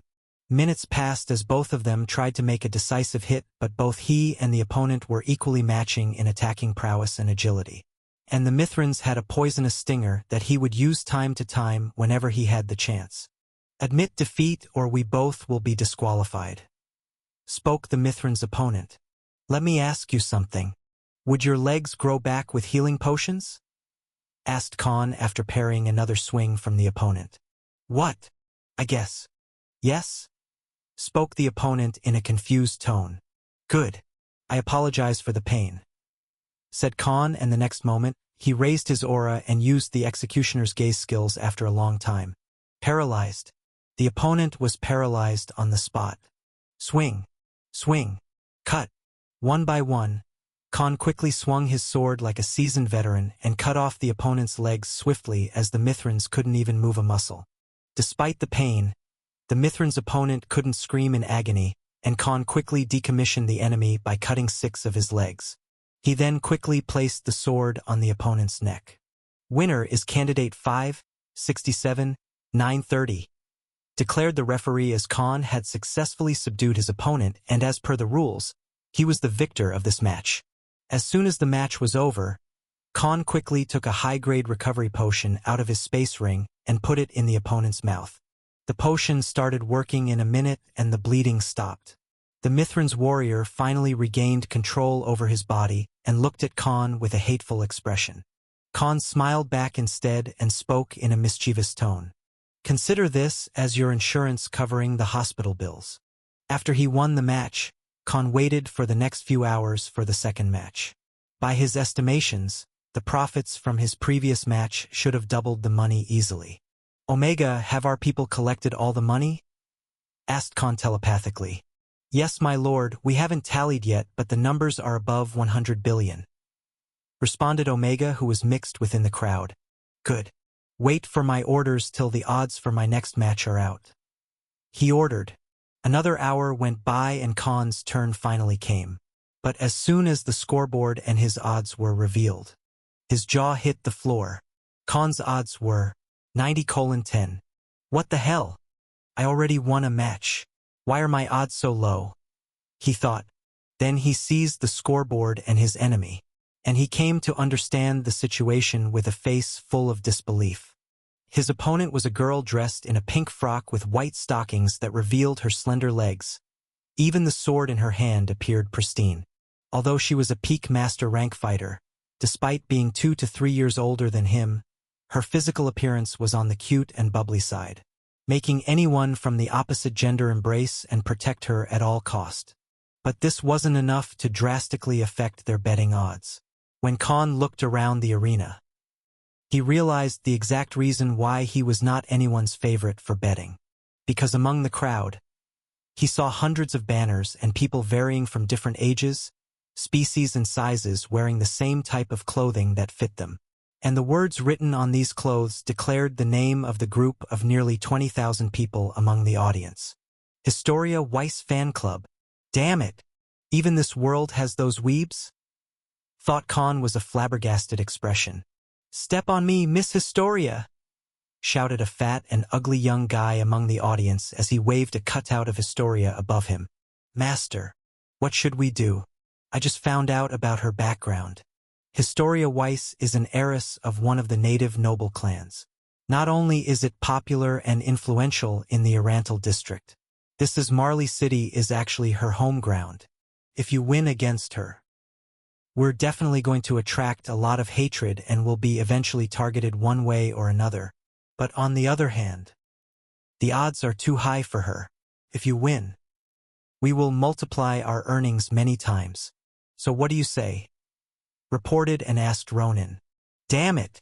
I was going to lose this match to fight in the qualifiers again, but now there won't be a better chance of getting odds in our favor by this much.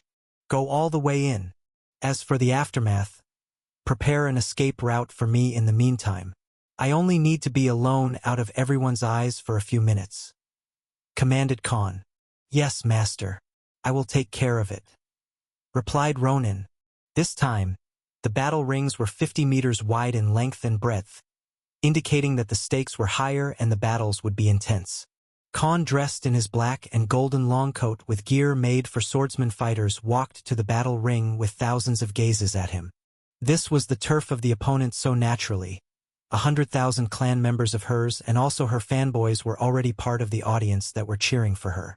Their vehement support already gathered the attention of most of the crowd in the whole arena of 1 million people, and Khan being one of the people in the center of attention.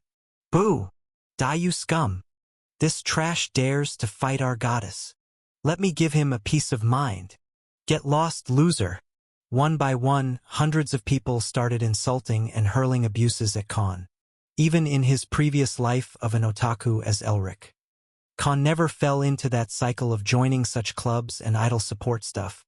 because he thought it was too extreme and one should focus on their personal life rather than wasting time, money, and energy on these things where the idol or celebrity you support wouldn't even know or remember your name and face in their entire lives. But now, he was on the receiving end of their hatred.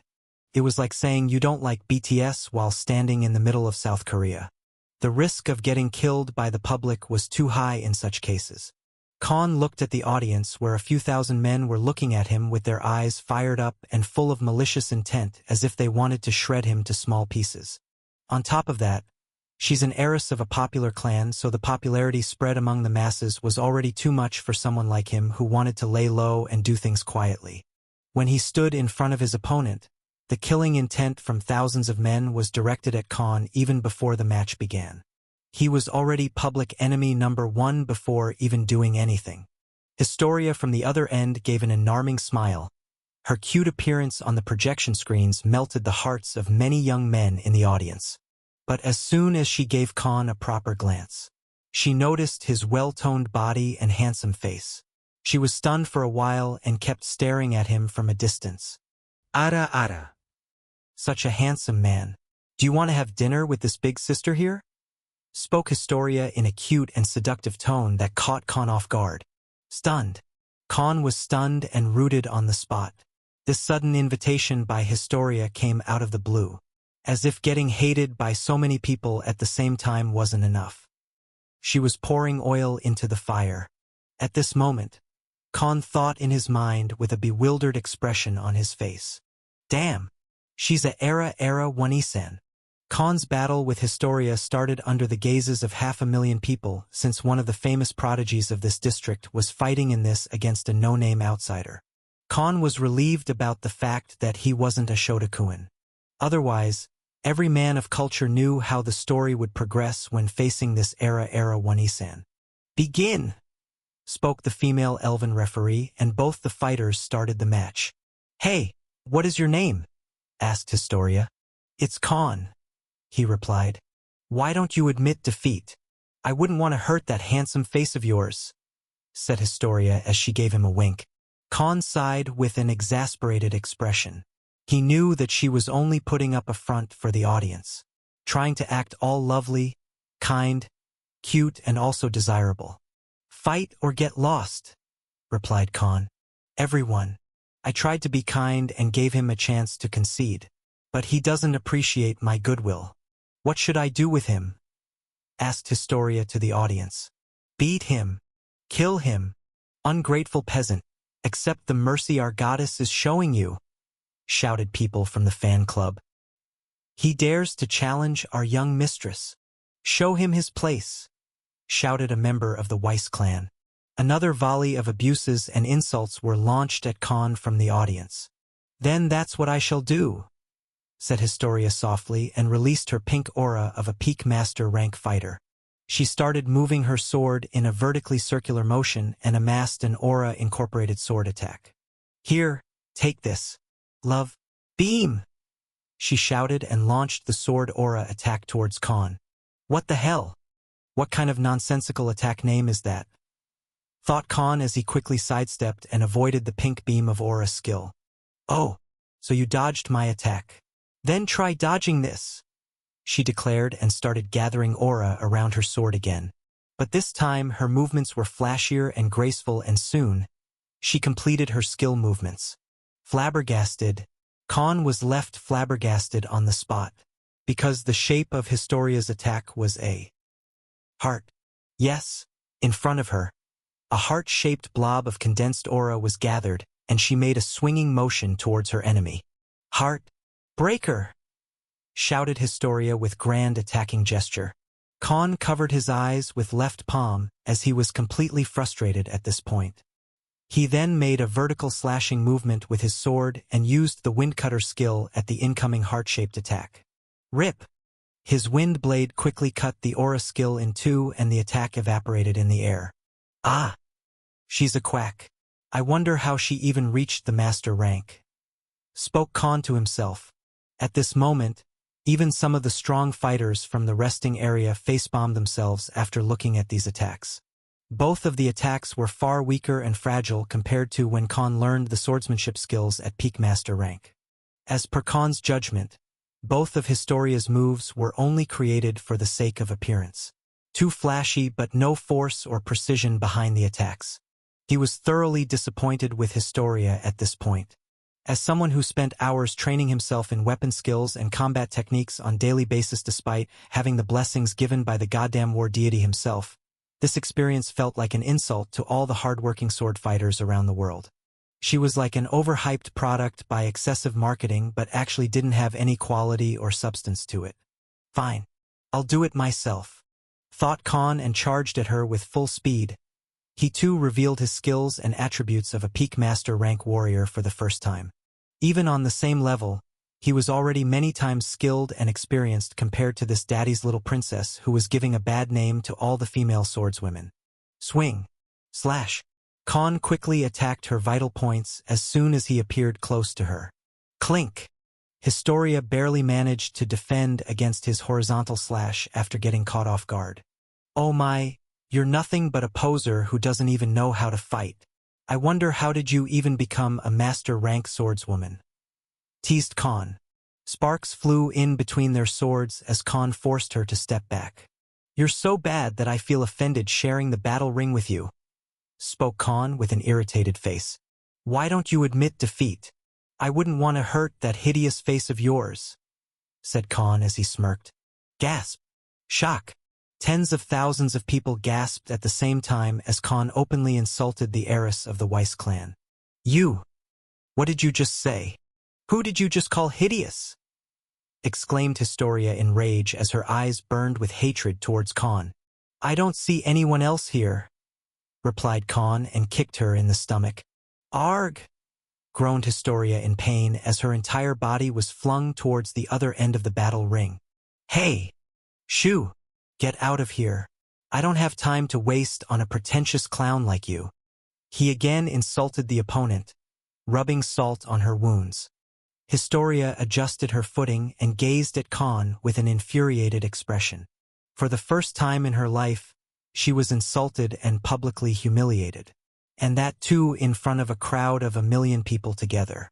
Her scornful face was visible for everyone to see, and many people stopped paying attention to other battles and their gaze shifted to the projection screens that were displaying Khan's battle. You!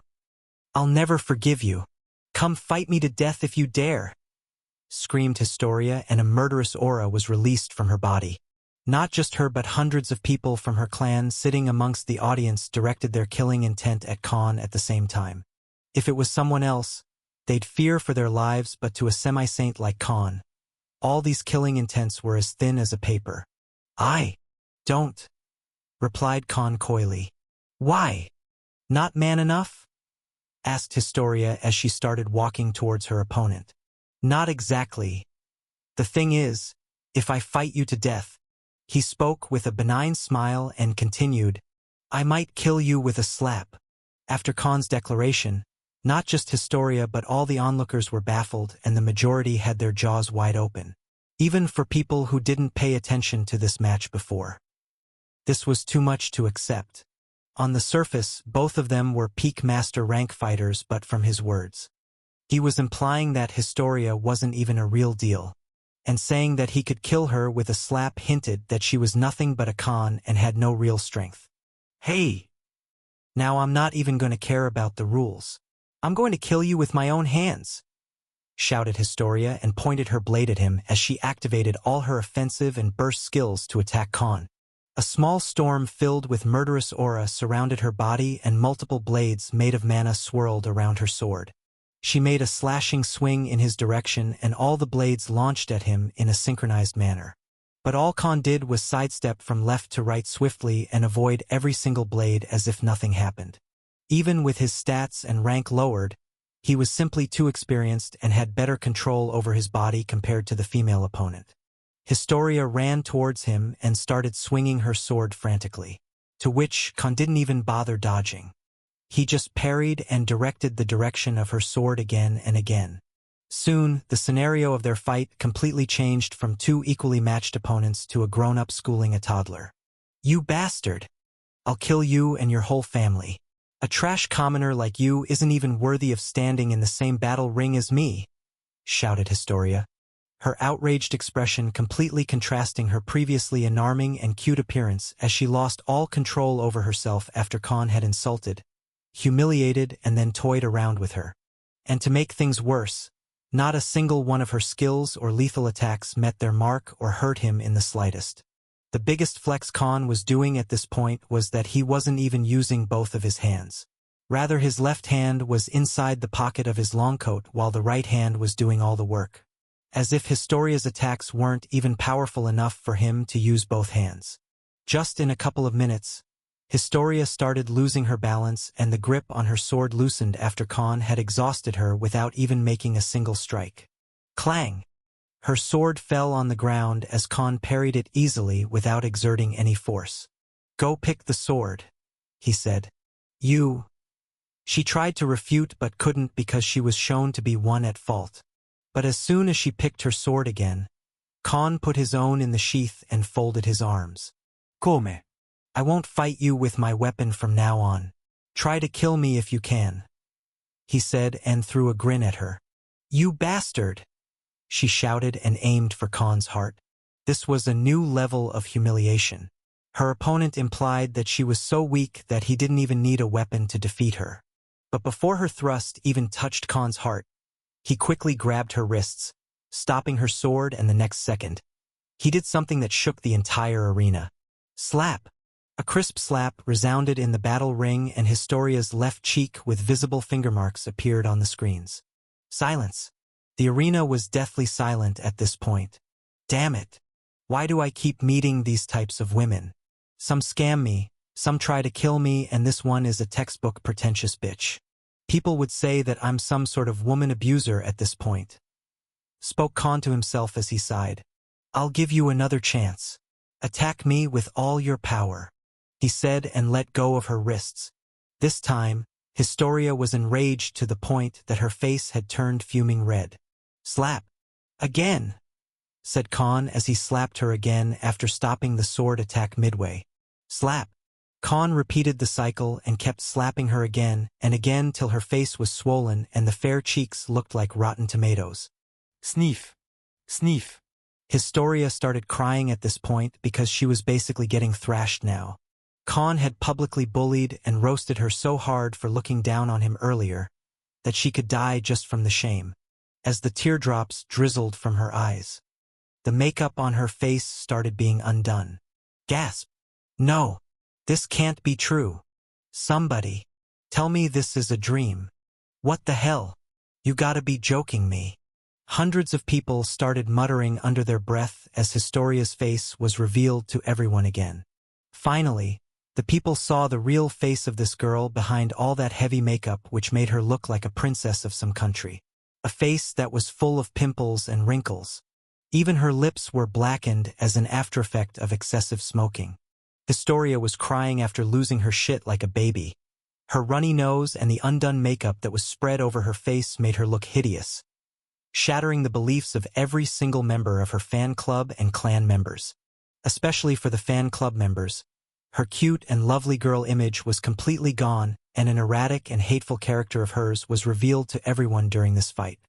Her charming and innocent persona no longer existing and her loathsome character who hated and looked down on other people from the commoner class, which 90% of the audience belonged to, was revealed to the world. The mask was broken and her true self was revealed for everyone to see. Author, Historia Weiss. Reference art in chapter comments. Check it out. Khan quickly grabbed her sword and put it on her neck. Whilst Historia, who was broken at this point, did not even have the strength or will to retaliate. The winner is No. 298-370, declared the female elven referee, and Khan officially won the match. His gaze turned towards the people holding banners and wearing the clothes of Historia's fan club. He quickly started walking out of the ring and spoke in a tyrannical voice that filled the entire arena. "And this is why you should," spoke Khan and took a pause. He looked at Historia again and continued. "Never judge a book by its cover." As soon as Khan left the battle arena under public eyes, the seemingly silent crowd went into an uproar. Brazen. Khan was too brazen. Not only did he defeat the clan heiress of one of the most influential clans in this district, but he also publicly humiliated her in front of audience of 1 million people. That too right on their home ground. And because of his deeds, many people from Weiss clan and Historia's fan club were outraged to their core. Since many didn't care if she was putting up a pretense of an idol type of image for the selected individuals. As he returned to the resting area hurriedly, he gathered the details about his next matches and the new registration token. But instead of dilly-dallying, he quickly went to one of the rooms inside the facility. Soon, hundreds of people from both the Weiss clan and Historia fan club started heading towards this section of the battle arena, where Khan entered the resting area for the participants. Most of these people had malicious intent in their eyes, and some of them were even Grandmaster rank fighters. A flock of haters marched towards the entrance of the resting area, and soon, even the arena management employees as well as guards were alerted after sensing the approaching crowd. "Do it now!" ordered Khan as he sensed the group with murderous intent. Although he could easily escape from here or subdue the people who were coming after him, he would have to either reveal his strength of a semi-saint being or gather too much attention even with the shadow walk skill, as there won't be easy opening for him to use this skill. This was not something he could afford to do till the endgame of the competition, as it will greatly affect his approach, his future earnings, and bring too much trouble if the top powers knew that there was semi-saint fighting in the competition except the already confirmed candidates of the 3 factions. "Where is he? Tell him to come out!" shouted an armored man from the Weiss clan. "Come out, bastard! How dare you humiliate our goddess!" shouted an individual from the fan club. Soon, a big crowd amassed in front of the entrance, and the guards on duty were surrounded by hundreds of people. There was no opening left for anyone to enter or exit out of this facility at all.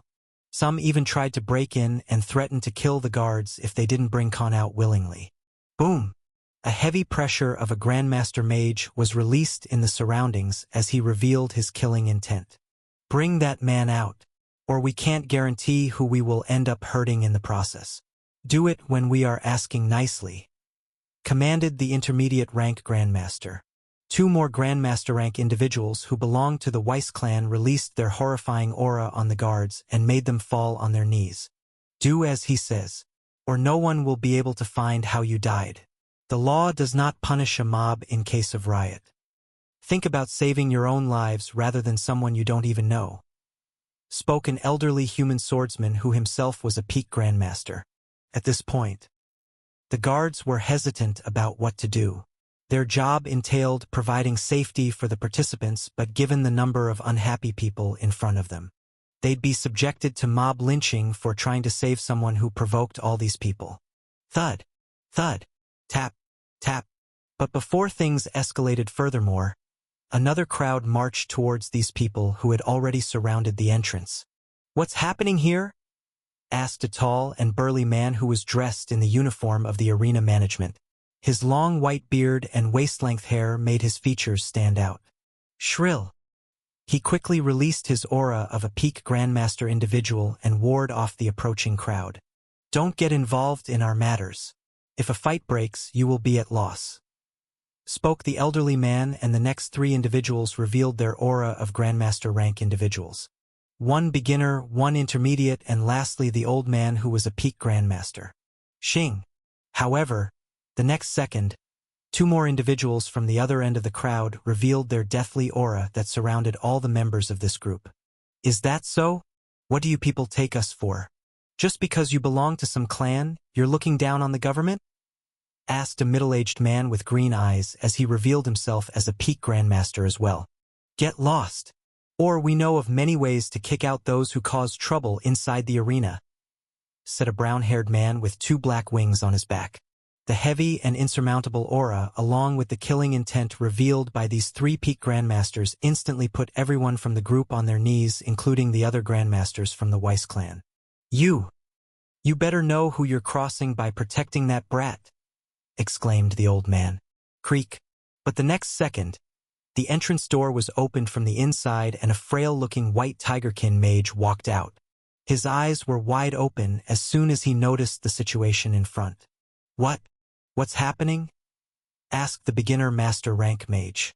Did you see a young man dressed in black and golden clothes inside?" asked the elderly man. Oh, you mean that human with a big sword? Asked the Tigerkin mage curiously. Yes, go and tell him to come out, ordered the old man. But next moment, the Tigerkin mage replied in a soft tone. But that man already left. I saw his jump out of the window that's inside the staff room. He explained. What? That bastard. Everyone, charge. Don't let him escape, shouted the old man furiously. Even the 3 peak grandmasters didn't bother to stop them for some reason. In just a minute, the entire resting area was swarmed with hundreds of people, and they were searching for the man who was their main target.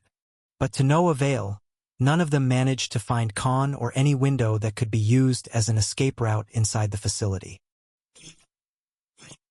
Outside of the battle arena, the Tigerkin mage who informed the people about their target's whereabouts sat inside a luxurious carriage-like vehicle, and one by one, his physical and facial structure started changing. In just a minute, a handsome young man came to be. The man spoke with a light smirk on his face as he looked at the arena. Hasta la vista, baby. He successfully returned to his mansion and held another meeting between the subordinates at night. The 3 subordinates also returned after spending the whole day collecting the money from their people. On the table in the middle of the room where they did the meetings normally, the 3 subordinates returned with a total of 83 space rings holding nothing else but only gold coins. Each of these space rings had inner space comparable to a medium-sized warehouse, and the wealth stored inside was so much that it took 83 of such rings. Since all the transactions were done in small amounts from nearly 50,000 people, they received only coins for the bets they won. And a denomination such as orichalcum plates was out of the equation, thus it took so many space rings. With the previous earnings, Khan now officially had 1 trillion gold income in personal wealth. This was 100 times what they initially had by gathering the wealth from Bloodborne Company and the funds from 7 Deadly Sins. Even if they worked tirelessly and expanded their enterprise throughout the capital, they wouldn't be able to earn this much money within a decade, let alone in a month, as they did in reality.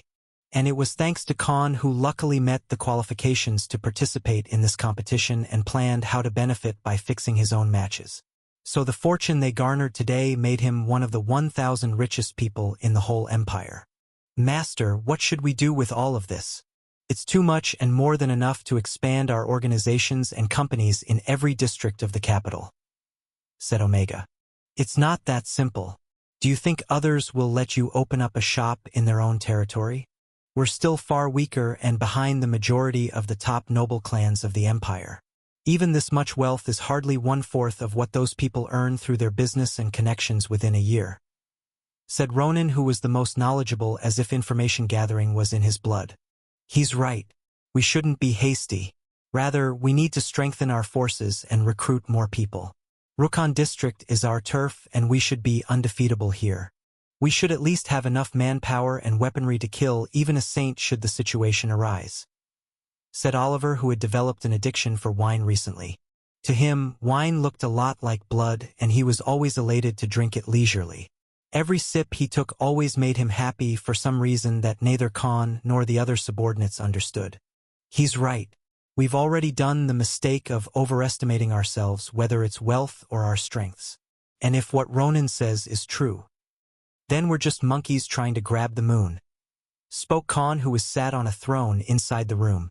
Master, if you don't mind, you can leave recruiting fighters and soldiers to me and Cyril.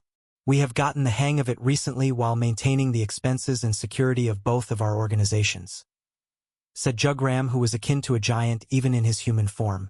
Dismissed soldiers from the army, veteran adventurers, mercenaries, local thugs. There are plenty of places we can recruit fighters and then discipline them later to fight as one organization with our own methods, proposed Jugram. He is right, my lord. While managing the company in your absence, I've come to learn many things about how to expand our forces and manage them properly thanks to all the big leagues of customers and clans we've been doing business with. I also know how to funnel the funds using shell corporations and shops so that nothing can be tracked to us, explained Cyril. Khan, who had a slightly surprised expression by the ideas of the subordinates, found their opinions very intriguing. All of them had adapted and evolved as individual entities during the past 2 months of his absence. And his decision to let them get experience about the world on there had turned out very fruitful, as none of them were just brainless monsters anymore whose entire use was to follow his order. Now, all of them were individuals with their own characteristics, identities and minds who can manage many things on their own even if he wasn't around to order them. And this wasn't even their full potential. The future would definitely be full of surprises at this rate. Let's save it for now. We can expand later anyway. The more money we have, the more we can use for betting. Besides, soon the top clans of the Empire will enter the fray for the remaining rounds. Compared to them, we still have a long way to go. So having our funds ready for the big leagues should be our priority. Replied Khan. This was more of a reasonable choice at the present moment. Because soon, more high-stake matches were bound to happen, and then bigger investments would be needed to multiply their income to earn the highest price possible. Since as things stood, compared to top noble clans, they were still not worthy to stand in the same room as them. Because the personal wealth and income of an enterprise was a completely different thing as they functioned on different scales. So living frugally now but investing big for the future was a better strategy. I need to prepare for our next move. Things will be different from now on. Spoke Khan as he looked at a pile of papers that were kept on the table. What are those? Asked Armin, who also appeared for the meeting this time. To his query, Ronan replied in a calm tone. List of possible candidates our Lord might have to face in the upcoming rounds. He explained. What's there to worry about? Can't Master easily defeat them? Asked Armin again. The next second, Khan decided to explain it by himself. It's not the people who I will be fighting, but the people, organizations, clans and factions that back them are the ones we should worry about, he said. I don't understand, said Armin. Facepalm. Everyone including Khan facepalmed themselves. How can he be a genius and a dumbass at the same time? Asked Omega and shook his head. What I mean is that the people I will be facing from the upcoming rounds won't be just no-name filler characters but some elite level of filler characters. Most of them will be chosen representatives of some influential organization or some clan. And their winning or losing would also affect the wealth earned by those who back them. So basically, we would be stealing their food right in front of them. Since we don't have a backer of our own, and neither did I use the recommendation token given by the Pureblood faction. We will be an easy target to pick for the powerful. And because we don't have a deterring force of our own. Do you really think we would be left off the hook after winning the fights? Elaborated Khan. There is no rule that safeguards the participants during the competition run. If anyone holds grudges, they can kill us outside the arena and no one would even inquire about it. In the history of this competition, only those backed by the powerful forces have reached to the final 3 rounds. Why do you think that happened? He said. Although Armin was a genius when it came to alchemy after he was merged with Prithvi, the late Grandmaster Alchemist, inheriting his memories, character traits and talents, he was still oblivious to happenings of the outside world. At this moment, not only Khan but everyone had a sullen expression on their faces. The fortune was right in front of them, but they couldn't take it because the top brass who also had their eyes on the prize wouldn't let him off if Khan even thought about coveting it. That's how the politics in the real world worked. You can't reach the top with hard work or sheer dedication alone. Because your rise would also spell doom for the others, and no way would anyone allow that to happen. The elites would never allow someone who rose from the ashes to sit among their ranks on equal footing. This was what Khan most worried about after his previous match with the clan heiress of the Weiss clan. Just him winning a match against her caused a big commotion and put a target on his back. If not for the odds that made them the fortune in front of them, Khan wouldn't have even dared to fight her or win the match in the first place. He was smart enough to not actively provoke the local snakes just because he was a dragon, unless there was a big reward for the risks like today's match. It wasn't worth it. But, we do, spoke Armin as he sipped the herbal tea in front of his seat. What? What do you mean? Everyone exclaimed and asked with a startled expression. Even Khan was out of his wits after Armin's response. Who are you talking about?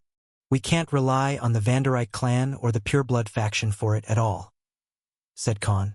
Not them, spoke Armin as he shook his head a few times. We do have someone who can rival them. Not in wealth or strength, but in reputation and popularity. Someone we all know very well. I could say even Master has a very close relationship with him. Just saying that he's our backer would deter everyone from even daring to target us. Reiterated Armin. For heaven's sake, tell us who you're talking about, shouted Omega. Armin gave a cheerful smile and spoke in a soft tone. The Peak Grandmaster Blacksmith, Albestros Winston. As soon as Armin suggested the name of the old man Albestros, who was basically part of the crew at this point, everyone including Khan was left speechless. The seemingly dim subordinate who didn't have too many dealings with the outside world aside from making appearances here and there, advised them about using the old man as their backer. This was indeed a great idea when one carefully thought about it. Why didn't we think of it? Spoke Cyril. He was the one managing the accounts and logistics of the company the most in the past 2 months alone until Khan brought Sirius into their team. So he should be the one to suggest it first. Think about it. He is well reputed throughout the capital, and many clans, including their leaders such as Saints, have been trying to curry favor with him recently. The majority of them have already offered their friendship, let it be in the form of money, resources, and manpower. So shouldn't we make use of it as well? Said Armin. Currently, the name of Peak Grandmaster Blacksmith Albestros Winston was well renowned throughout the capital, and many powerful clans, let it be from pureblood faction or neutral faction, have been trying to make him their ally. Even the powerful Saints were trying to make connections with him so that he would take their commissions for making weapons and armors of the highest quality. There were only 3 Peak Grandmaster Blacksmiths in the whole capital, showing how hard it was for someone to reach this rank in this area of specialty. And he the one who also made Khan's Dracos armor and Lucifer. So Khan himself knew how truly talented the old man was. There was even a time when Khan thought about learning blacksmith skills from him, but it would have raised many unnecessary questions since no one had ever seen a swordsman being able to use skills of 2 different classes. Plus, given his weapon mastery via combat techniques mastery blessings, Khan would have easily mastered these skills so quickly, and eventually he'd have to reveal his real identity to the old man. Khan didn't want to put his life in jeopardy after he finally moved on with his life nearly 11 months ago just for the sake of his personal gains. I'm not so sure about this. Just him appearing along with me would put too much risk on his life. And what if something happens when I'm not here? In the end, he is his own person. I have greatly benefited from him till this point. What if I provoke someone and they try to kill him to vent out their anger? I absolutely won't do it, said Khan stubbornly. A moment of silence ensued in the room, but then Omega spoke. Master, you should at least talk with him about this. He is no stranger to you at this point. Who knows, he may think differently about this whole ordeal. Whether to come through or not would be his own decision, he suggested. After further discussions, the meeting was adjourned and Khan decided to talk with the old man the next morning. The next morning at their usual place, Khan and Albestros were having tea together before they had to set off for work. He did not hide the fact about how they have been earning money through the competition and how it would turn out to be a big risk from the next rounds. The old man had a solemn face after Khan explained the situation along with his personal opinion not getting Albestros involved. Albestros replied with a kind expression on his countenance. What are you getting so worked up about? It's no riskier than when we were targeted by the Chamber of Commerce. Things like this are bound to happen today or tomorrow anyway, he said. But that could put you at risk. Even I don't have the strength to protect you if some top clan or some faction targets you because of me. And given the goals I have, it's bound to implicate you if we do this, spoke Khan with a worried voice. Albestros let out a long sigh and placed his hand on Khan's left shoulder as he spoke in a caring tone. You always shoulder all the responsibilities by yourself. It's okay to lean on others once in a while. Besides, when you were avenging my children, you also put your life at risk, didn't you? Compared to that, this is nothing, affirmed the old man. You helped me turn my life around for the better, and if not for you, I would still be stuck inside that downtrodden mansion, wallowing in misery and heartbreak even now. So if I can help you by facing some risk to my life, I will gladly do it, spoke Albestros and lightly smiled. Thank you, said Khan with gratitude, although he did not intend to address it. But there was already a bond between him and the old man. What's that? Did I just hear you thank me? This punk. Do we need to thank each other at his point? He said and rustled Khan's hair. Just tell me when you need to do it. I'll always be ready, said Albestros. Actually, I already have a plan ready, said Khan, avoiding the old man's eyes like a kid denying that they broke something in front of their parents. Ah, this clever bastard. You already knew I would say yes, said the old man and pulled Khan's ear. Ouch! Stop it, you old fart. I'm just good at reading people, replied Khan, and he slightly leaned down. For the following hour, Khan explained a detailed plan he had in mind and the best way to execute it using the old man's name. Understood. It does seem very effective, but I hope it works the way we want. Otherwise, it will adversely affect our company in many ways. Others will say that we are snooping our noses in places where they don't belong, said the old blacksmith dressed in formal clothes. You do not need to worry. I already got things in motion. It will take a week before it shows effect. After all, he said and continued with a devilish smirk on his face. Lies spread faster than the truth. For the next upcoming days, the way of conducting business for the Bloodborne Company changed a little bit and many rumors started spreading in the business world. News had leaked by some of the employees of the weapon manufacturing company that their owner, the peak Grandmaster blacksmith Albestros Winston, found a young and talented swordsman recently who is a prodigy of this generation. And the young man is participating in the Emperor's Chosen competition as well. The peak Grandmaster was so surprised and taken aback by his strength and skills that he decided to back up this young man for the ongoing competition, and with his own hands, he made a rare set of armor and sword that could easily rival the best armors and swords in the whole empire. Albestros Winston himself called it the best work of his life so far. And if the occasion came, the young swordsman might use them during the fights of the upcoming rounds. As for the identity of the prodigy, no one knows about it, but one thing is sure: that the peak Grandmaster greatly favors this young talent and wholeheartedly supports him. And if a situation arose, he wouldn't even mind making an enemy of a powerful clan if they made things difficult for him. And unexpectedly, the news was spreading quickly not only to their circle of people but hundreds of clans and big enterprises. And many found the source of this information to be the people doing the shipments to organizations and clans who bought their weapons and armors from the Bloodborne Company. With the employees who directly worked in the company and their different branches, the validity of this rumor was accounted for. Soon, this news also reached the ears of the influencing clans and even the saints who had been trying to commission this Grandmaster blacksmith. This news also spread across the three factions because at the end of the day, someone like Albestros Winston personally doing his best to make a set of armor and sword was unheard of. Because even now, only a few top-rank saints that were above 4th stage had been able to have their customized weapons and armors made by him, and all of them had nothing but praise. And according to them, his work even excelled one of the other two Grandmaster blacksmiths who was a dwarf and worked in this industry for 3 decades now, thus rising his popularity and demand drastically in just the past 3 months. Many other clans and organizations tried to persuade him to join their ranks, but none of them succeeded despite trying every method. One clan's Saint Warrior tried to forcefully make him accept his commission, but he was later dealt with by nearly a dozen clans from the Pureblood faction. These were the same people Khan made deals with after they personally made a visit to their headquarters. And hence, no one dared to force their way on the old blacksmith. So whoever this prodigy was, he already garnered the attention of some of the most powerful people of the empire, and they all were interested to know how would the best work of this renowned blacksmith would look like. This gave them another reason to look forward to the Emperor's Chosen competition that was halfway through its run. In a way, this would also reflect on the popularity of this Grandmaster, as the other two Grandmasters had already sided with particular clans and factions and made the armors and weapons for the Chosen representatives by them. This would also be a fight to decide who was the best blacksmith in the entire Rocco's empire.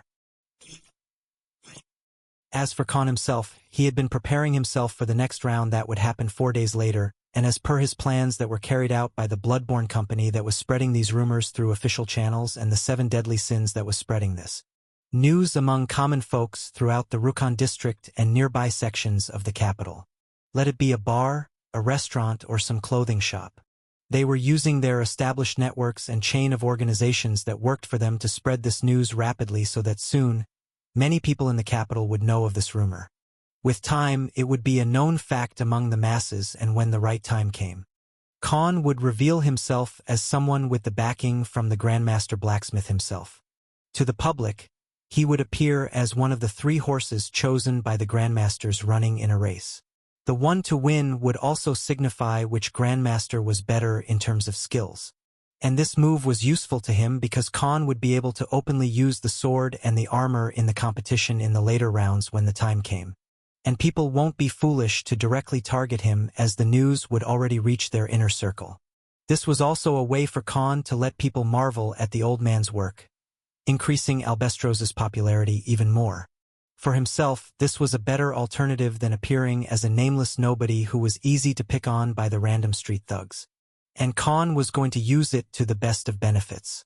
All that remained was the right time to reveal it when he was truly cornered.